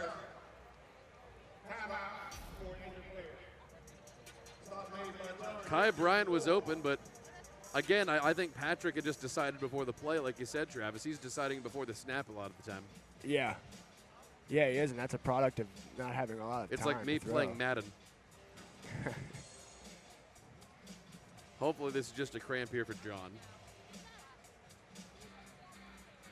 And this is going to set up a 4th down and inches. Yeah, I thought that was an interesting spot. Is this the third 4th down attempt of this drive for Jenkins? I think it is. Yeah, the first one, Blake roughing the passer gets him. The second one, I think he was rolling left and hit that bobbled pass on 4th down that was caught. They've been exclusively in shotgun. You'd love to have the ability, at least the ability, to get under center here. Yeah, but man, with those 3 giants up on the Yeah, Islands line, I'm not sure I even like that. Yeah. What do you like here? What's the play? I mean, you'd love to get it in the hands of either DiMaggio Harris or Tony Edwards, but it seems like when you've been doing sweeps, Islands has been ready for it. Yeah.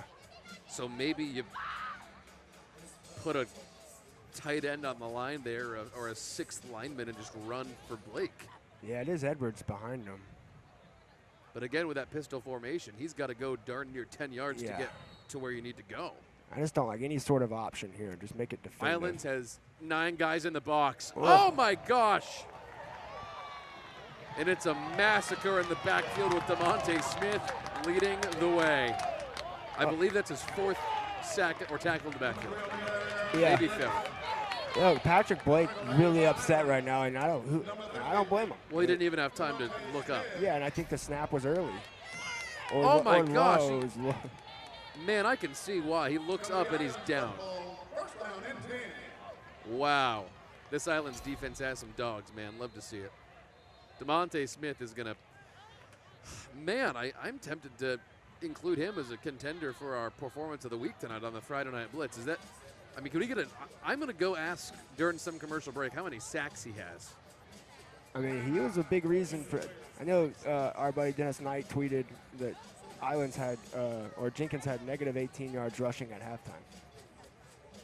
Smith got a lot of those tackles for losses. Man, we didn't even know his name at the beginning.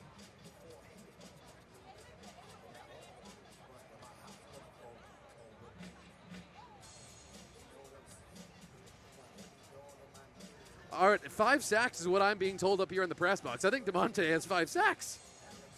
Jeez. Give him the Chucky doll. This is the time to love the camera if you're Islands. Man. Again, there's a lot of former Islands players, I'm sure, seeing this score and watching this game right now, and at the risk kind of of wondering what could have been last year if we hadn't had half our team taken away. Well, I mean, yeah, and I think in a way that it's. I mean, you always want to see the team you play for, the school you play for, win, even if you're not there anymore. And it's, right. It's nice that at some point an Islands player. It looks like. I mean, this game's not over. Jaden Adams is coming out here for the Sharks, taking the snap, trying to give him some extra insurance here if they need it. And the Jenkins defense gets to him first. I love that from Adams, though. I mean, that was pretty surprising that they would come out and call pass play, up 12, 10 to go. Well, so many young quarterbacks, when pressure comes in the pocket, they start to get happy feet and they start to look not calm. He looks calm even going down. It's amazing. Yeah, 2 hands on the ball and just accept it. Let that clock keep on rolling. I think for Islands, a sack that ends in -1 yard is fine. Better than an incomplete. 2nd and 12.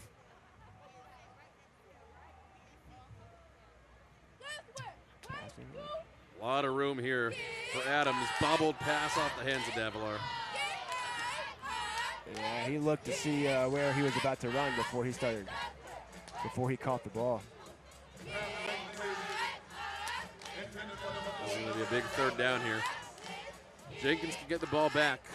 There is enough time to turn 2 touchdowns around if they were even able to kind of take their time going downfield, but they would need to start with a stop here. So far, Islands has taken 40 seconds off the clock in total in this drive. 3rd down and 12. Looks like the Jenkins line might have gone. Maybe not. And there it is. Offsides. Defense. 5-yard penalty. Remains third down.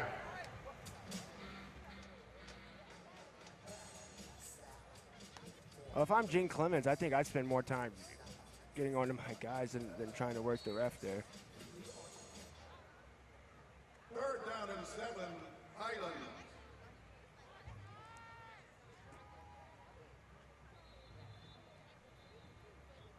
Penalty marker down. And again.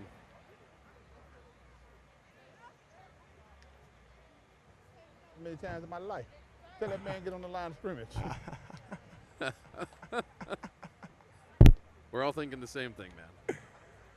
Oh, man. Offsides. Offense. 5-yard penalty. Still remains third down. That is so good. He's sick of turning his mic on. Well, we are asking him to take that extra step of putting the TV mic on.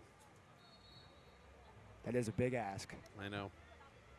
Third down and 12 now. 4 wide out look. And they send some linebackers. Great bullet pass over the middle to Lewis. On his feet, past the 50 for a first down and more. Keeps the drive alive. Langston Lewis, man, made some great plays tonight when it matters. Yeah, another perfect throw, but from Adams here, too, just making the easy play look easy. And Jenkins is blitzing their linebackers and rarely getting pressure. If you're not going to get pressure, you know, I think I would start sitting back a little bit. I'm with you. Doesn't look like Islands is content with running the clock out. They are slinging it all over the place, up by 12 in the fourth. 3 receivers to the far side. Got to look out that way. And it was a distraction. They feed Davila, and it doesn't go for much. Yeah, that was a formation like the one that Clemens and Jenkins have used before. If you see it again, then I would expect a different play. You might be setting something up for later. It was Lara on the handoff, no mistake. Great tackle along the line, though, there by Jaquez Williams, the South Florida commit. Haven't seen him with the sack tonight, but we have seen him dragging guys down on the line. They've been spending a lot of attention on him, though. I mean, a lot of attention on him up front. 2nd and 8. They're looking to get Adams into space. They're going to let this thing tick down. Great pass to Dickerson. First down and more. Inside the 20, and he's gone. Touchdown Sharks. 4 touchdowns tonight for Jaden Adams. And the first for Dickerson.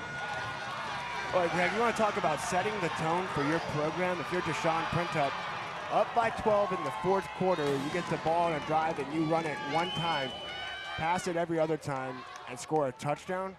That's something, man. I was thinking they should be conservative. What do I know? Great throw. And just, again, really bad secondary tackling, or lack thereof. Well, all of a sudden, Jenkins is now in that danger zone, aren't they? Going for 2 here. Play stopped at the line. Guess it doesn't really matter. No, but you're right about Jenkins, Greg. I think this is a time where you're going to kind of see what you got and what you don't got. I think right now you would have to think that Jenkins is completely different in terms of the way they play. They're walking off the field right now instead of hopping around or being mad, at least some sort of emotion. Yep, we'll take a break here on the Friday Night Blitz. Island's up big in the 4th.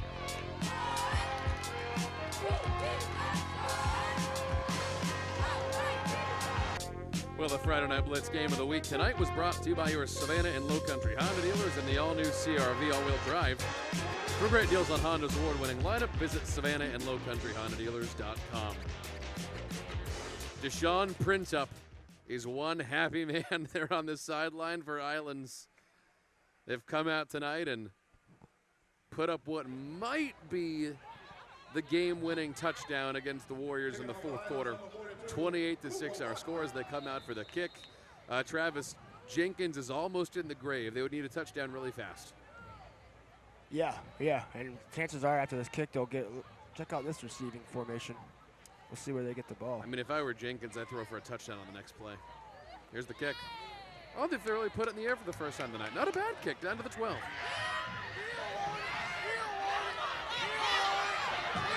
To the 20.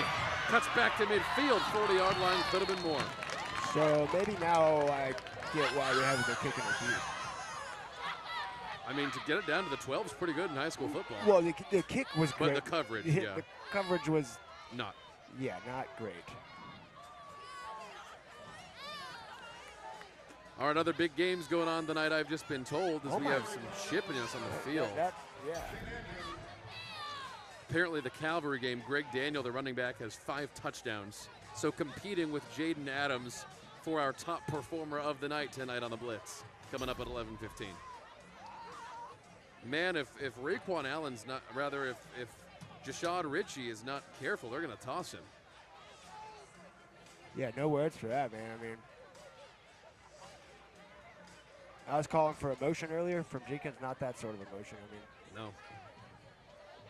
Doesn't it feel Islands is just completely different than what they've been in the past? And, I don't know what it was, what it is, but they have been more talented in the past. There's no question about that. Well, I'll tell you what, a couple of years ago, they had how many guys? 3 or 4 guys that went on to major D1 yeah, and I think destinations. They won like 3 games. Yeah, exactly. The problem with Islands, let's be frank, is that in the past they always had ballers, but there was a lot of individual ball and not a lot of team ball. This looks like a more coherent version of an Islands team that we may not have seen in the past. And look, are we seeing what we used to see from Islands with Jenkins now? Maybe. 1st and 10 from the 41. On the ground to Damasio Harris. Maybe a gain of 2 or 3 yards. You don't have enough time to do that play. This thing's getting oh my chippy, gosh! I wonder, the referee's going to get in there. People are going to start getting tossed, man.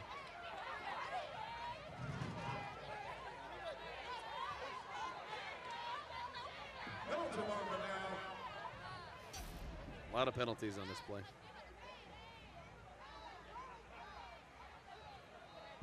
To his credit, Damasio Harris keeps going, but again, where's the Jenkins offensive line here helping your? Oh, they hit his head and they rolled over him. We got that. If I'm a Jenkins offensive lineman, I think I'd be a little mad about that too. Fortunately, you can't really do anything about it, though. You're going to cost yourself yards.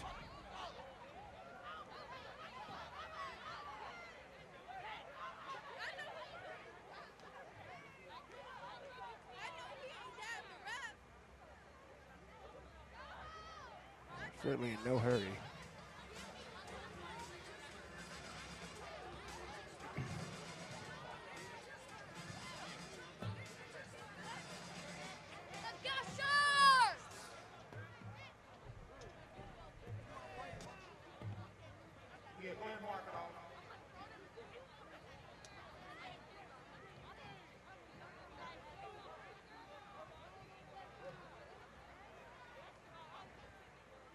If it's taking this long, we might have some ejections.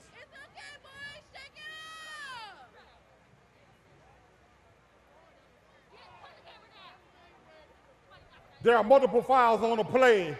2 on white, 1 on red. Personal foul, white.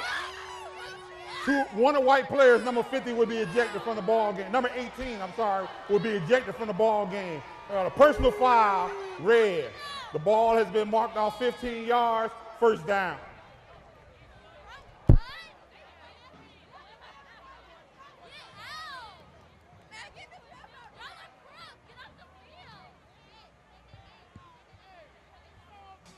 So is that Jackson Elms from Islands?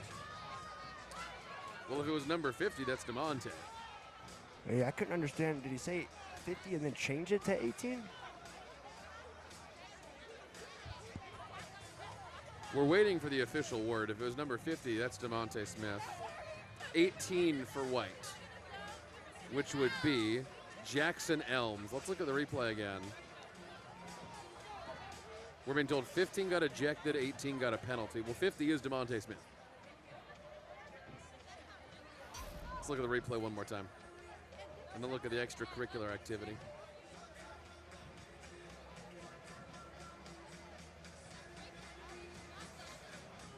I'm not even sure I see DeMonte in this action. Where's number 50? Yeah, I think 18. I would think, if anything, I would think that would be number 52 for Islands, not 50. That would be Bubba Chisholm. Look, after Harris is taken, I don't know if we can see it one more time, but I think underneath all of this, you see number 18 take DeMazio Harris's head and push it to the ground. And then the extracurriculars start after that.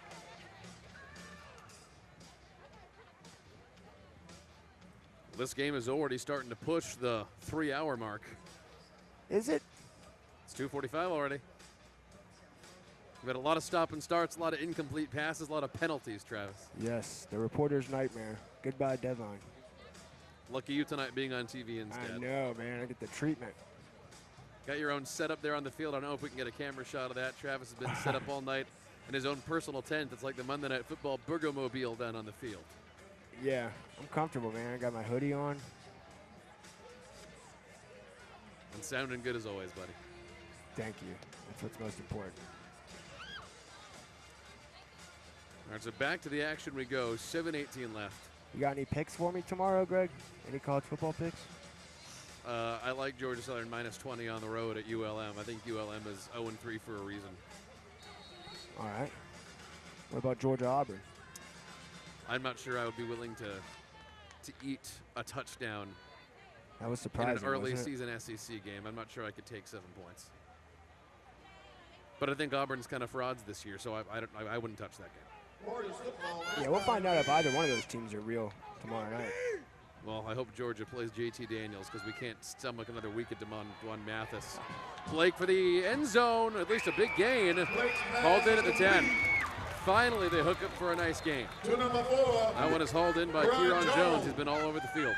Just waiting to confirm there are no flags. No, there is one. You got to be No, kidding there's me. not. It's to the 48. These receivers are looking at me like you've got to be kidding me. Yeah, I knew it's too good to be true, man. Could be rough. Huge hit on Patrick Blake. Massive hit on Patrick Blake. Yeah, it wasn't late, but it was kind of high. Well, it wasn't the blind side, too. Holding. Offense. Oh! 10-yard penalty from the spot of the foul. Repeat, first down. The dagger in their heart. You get a holding penalty and your quarterback still gets pummeled. Worst of both worlds.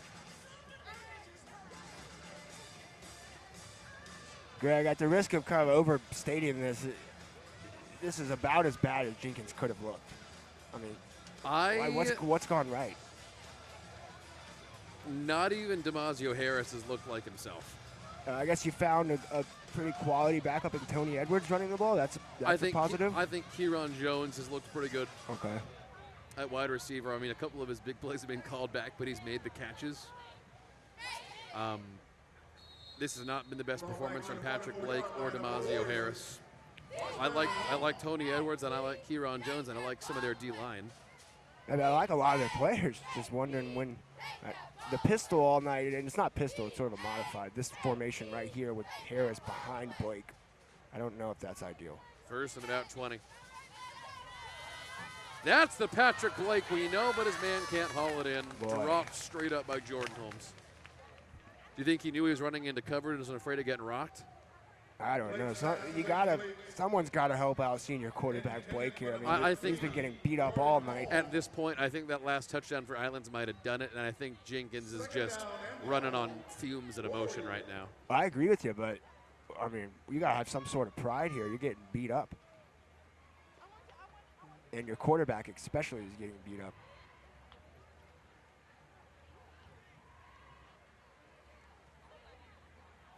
That was right on the money from Blake. That's the Patrick Blake we've seen the last 2 years. Here he goes again. Nice delivery. Kind of let his man Bryant get rocked, though. And Davilar on defense with a great closing speed tackle. You know, Greg, I will say this. I remember the beginning of the Jason Cameron era after Tim Adams had a really successful run at Jenkins. It was sort of slow to start. And so it's only one game. Maybe we're overstating Jenkins' poor performance tonight, but It just doesn't feel or look anything the same. A lot of guys complaining after plays, a lot of walking, complaining about the refs, late hits. When you're down 26-8, you shouldn't be complaining to anybody. 3rd and 15. Pressure coming. And Patrick can barely get rid of it. That one nearly hauled in on the sidelines, but also almost intercepted. And look at that Jenkins sideline. These kids are upset. Yeah. It'll be 4th and forever. Island seems to have this one in the bag. And they're going to enjoy this last 5:51, man. Oh, we're going to see some celebrating on the Island sideline, too. And really, I think people may have underplayed going into this game just how upset Islands was about having all their wins vacated last year. And they feel like they didn't actually get a real shot at Jenkins because of all that stuff. Yeah. I'll tell you what, they got their shot tonight. Yeah, I agree. 4th and long. Don't know what that pump was from Patrick, but now he'll uncork one. The safety fell down and out of the hands of Jones. What coverage was that, man? Patrick had no help tonight at all. Got to feel bad for him. I didn't even know Donovan Davlar played defense, to be honest with you. Neither He did I. was fantastic in the last couple of routes, man. Man, look at Deshaun Printup, happy as can be. And athletic director Carl Damasi there was just in the picture. I mean, this is a big, big night for Islands High School now. Let's not understate how big this is.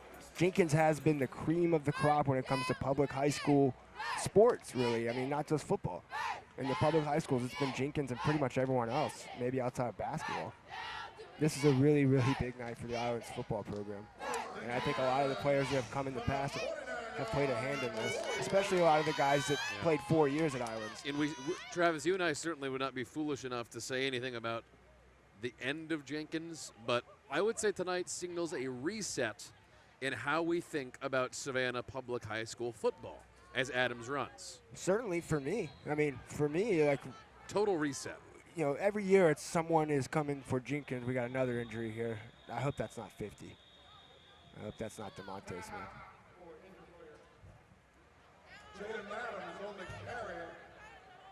Another injury on the field.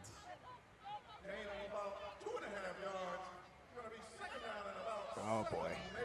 I think that's DeMonte Smith. And it's big number 50. It's DeMonte. It looks like he's limping off. He looked okay getting up. Might need some help to get off, though. Yeah, you would need 4 guys to help him. Decent like limp, but he's all right. he looks like he's okay. But I would keep him on the sideline for the rest of the game. Dennis Knight from the Savannah Morning News has told us that he believes that DeMonte is now good for double-digit tackles for loss. Unbelievable. Listen, if Dennis says that, you can lock it in. Dennis doesn't play around. Working on the night shift. All right. These Islands kids, man, they're hamming up for the camera, and I love it. They deserve it, every bit of it. We got a new quarterback in, or no? That's 10. Leave him in for a little longer. Pressure off the edge, trying to hit him. Great dump off pass, a little high. Probably good that he didn't catch that one. They would have been laid out for work. Man, I would just want the clock to be running more often than not here. I mean, I don't know about I think you're right. The more plays you have in garbage time, the more you're running 70% on the field, the more likely you are to get injured a lot of the time. Yeah, and all you're doing is just showing next week's opponent more. So I certainly wouldn't be running anything creative here. Just working on some basics, I would think, slant routes, stuff like that. 3rd down. Maybe you work on punting. Man, Adams. Down inside the 30 for a huge first down and a gain of nearly 20 yards. Punting, schmunting. Nobody needs to punt. I'll tell you what, right now he's got 4 touchdowns. Greg Daniel from Calvary has 5. Right now, back at the WSAV studios, we've got Greg Daniel inserted as our top performer of the week.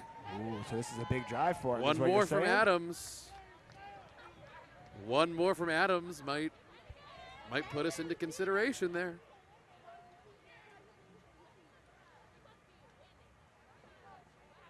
Connor Del Prete is standing by with his editing machine. Just getting out of the makeup room.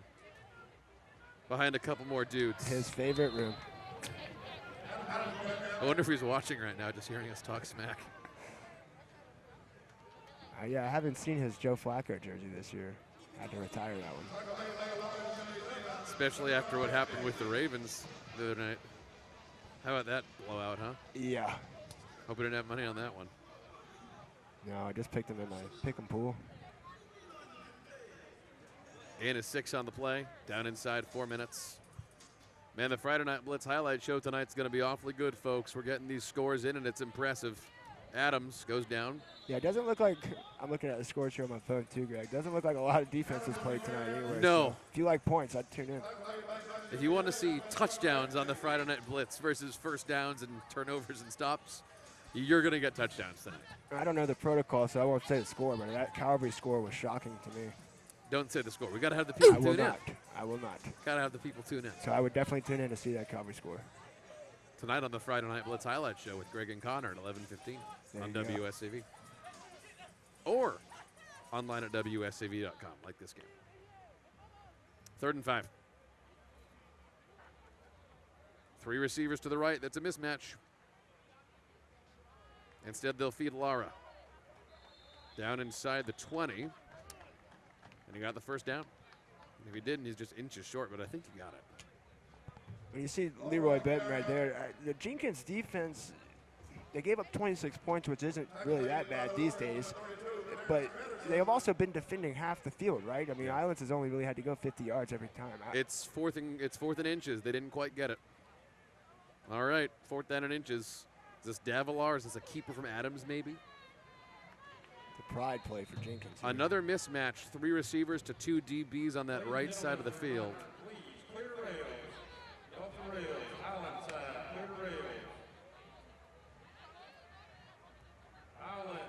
The referees are discussing something now.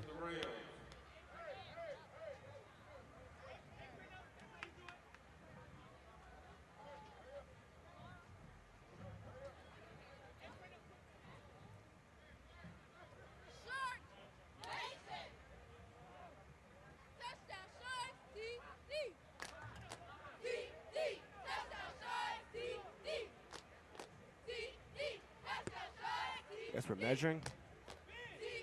Bring out the sticks for 2:20 left in the game, huh? All right. No stone. I got nowhere to be. We're waiting for the highlight show at 11:15. We're here, baby. Some of us have early tea times, Greg.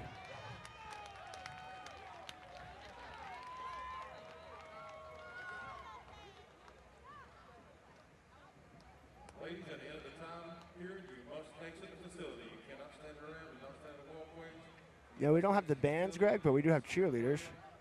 So Not quite as loud, but it's still nice to have. yeah. I wonder what went into that decision. Cheerleaders, but no band. Couldn't tell you. Maybe band, you have to have them clumped closer together to make it I don't know. Got the first down either way from inside the 20. Back to the ground to Lara. Cuts up field inside the 15. We like him, man. He runs hard, man. He runs hard. Unafraid. For some reason, we're stopping the clock here. Personal foul on Jenkins. First down. All right, so inside the red zone again here for Islands. Will Jaden Adams get that 5th touchdown and challenge Greg Daniel for our top performance of the week? We always give you something to wonder about here on the Blitz. Yeah. No drama left unteased.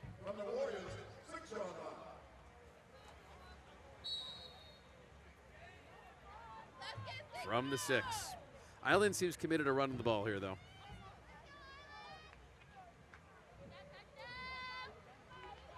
Sweep along the outside.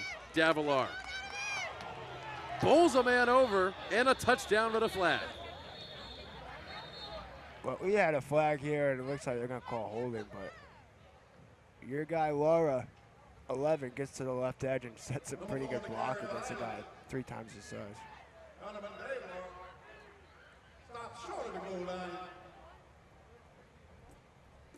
Holding. Offense. 10-yard penalty from the spot of the foul. Replay first down.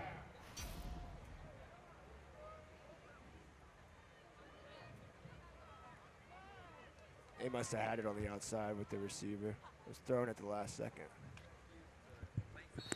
Number 1.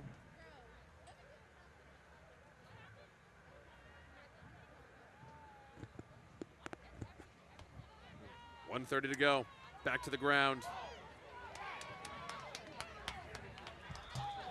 And into the end zone. What a run from Taryn Tatterson. He's right here in front of me. Looks like he spotted it on the 1. Really down at the 1? Yeah. I thought he got over with the ball. Greg, Islands just snapped that ball with 20 seconds on the play clock. You think they want to score again?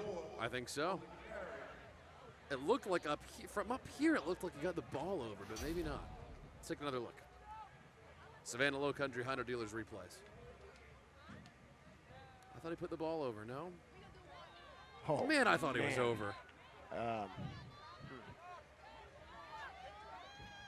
So did I. Yeah, this thing couldn't get closer to the goal line. They got it on the 1-inch yard line. All right, 1:20 to go. Will it be touchdown number 5 for Adams? Yeah, no, he's not. He's not even on the field. Amari Bedgood. Flags all over the place inside a minute 20. Remain second down. I wonder if he has any relation to former Richmond Hill running back Aaron Bedgood. I was just going to wonder, maybe a cousin? I think he's now at Coastal Carolina, maybe? He is indeed. That's why I keep you around, Greg. Word. Just a freshman, Bedgood is, but... Seems like a cousin. Probably some relation. All right, this is... Okay, I trust you. Bedgood out of the snap here. Trying to put one more touchdown on the board. Trying to cover. And the Jenkins defense will not let them. Clock will run, probably get one more play off here. Okay, Travis, well, this is a reset for Savannah High School football. Down goes the king. Yeah, well, I mean, for Savannah Public High School football, I think the last couple of years, Jenkins has been able to compete with private and public. Yeah. But, you know, right now for me, it's BC and everyone else in the city. I would say so. But public school-wise, boy, if you're Islands, I mean, again, the penalties were bad. Everything else, just, you know, pretty good performance. Pretty good. It's the last play of the game. The outside, they want to make it up to Patterson Bryant. Run out of bounds at the 5. The refs are going to say, let's end this thing, so let's end this thing. Islands 26, Jenkins 8. Ding dong, the streak is dead. Islands is back, folks. Post-game show next.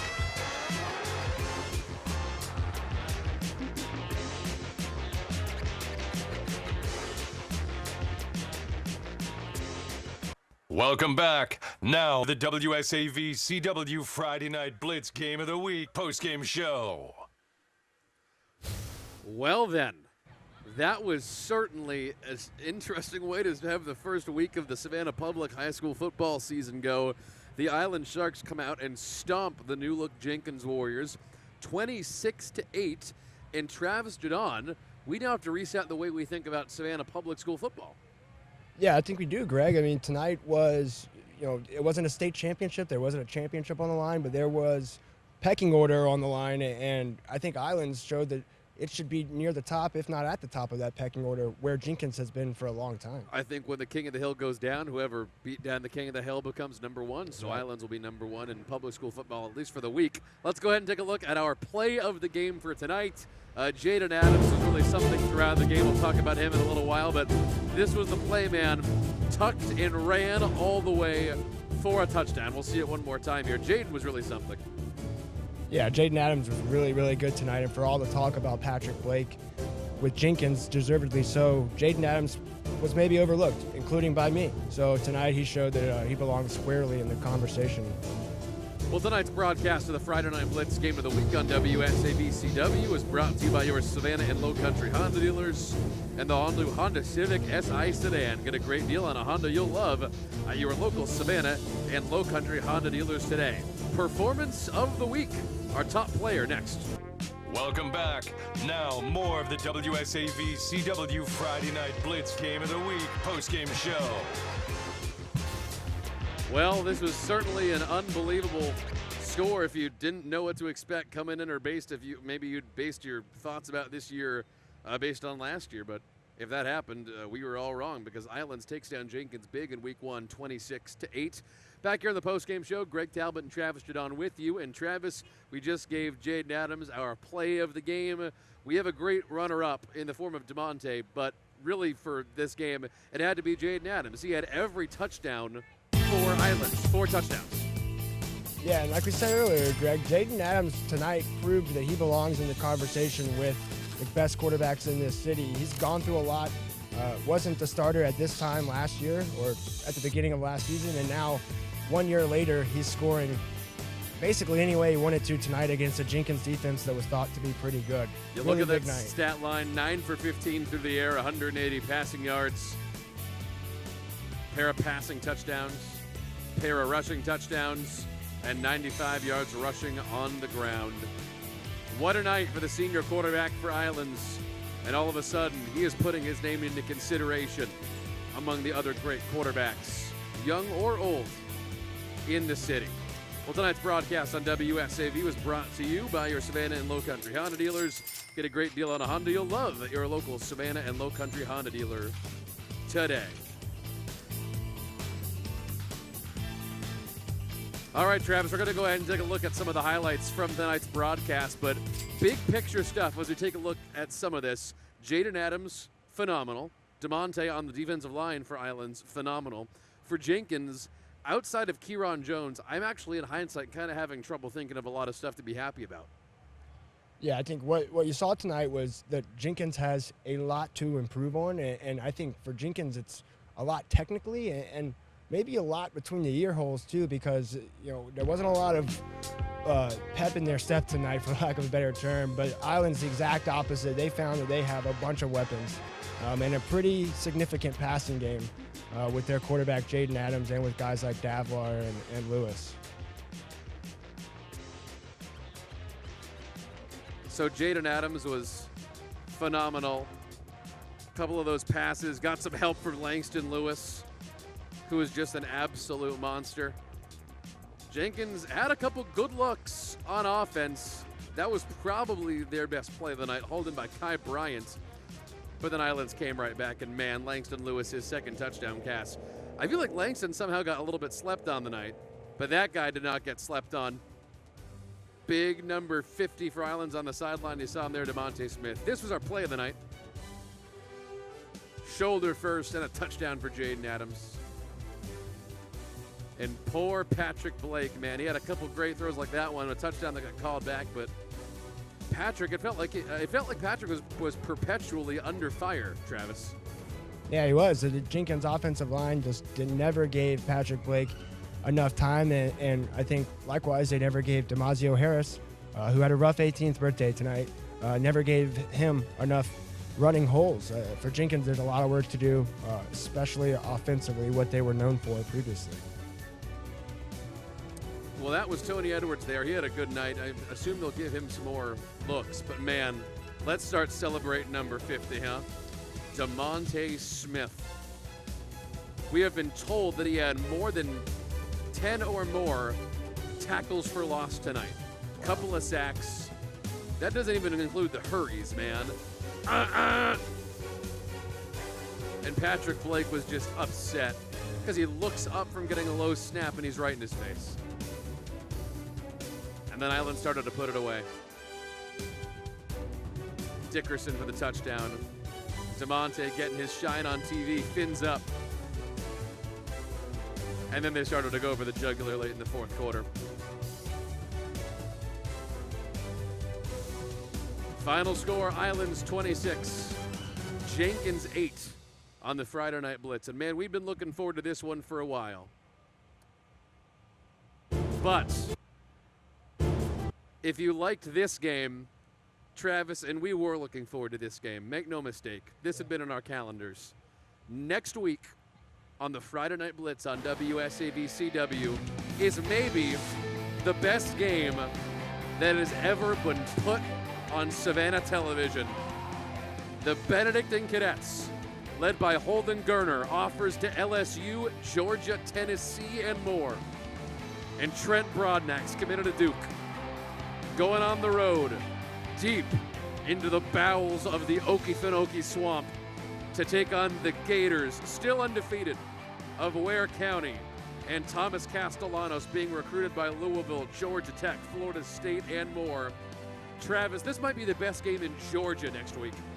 Yeah, I think it is, Greg, and I think for BC, it's the toughest test they've had since getting blown out by St. Pius a few years ago. BC, obviously plenty of weapons, but like you said, Ware County's sophomore quarterback Thomas Castellanos is making a low-key run for State Player of the Year as a sophomore. So BC will have their hands full with likely the number 3 team in Class 5A.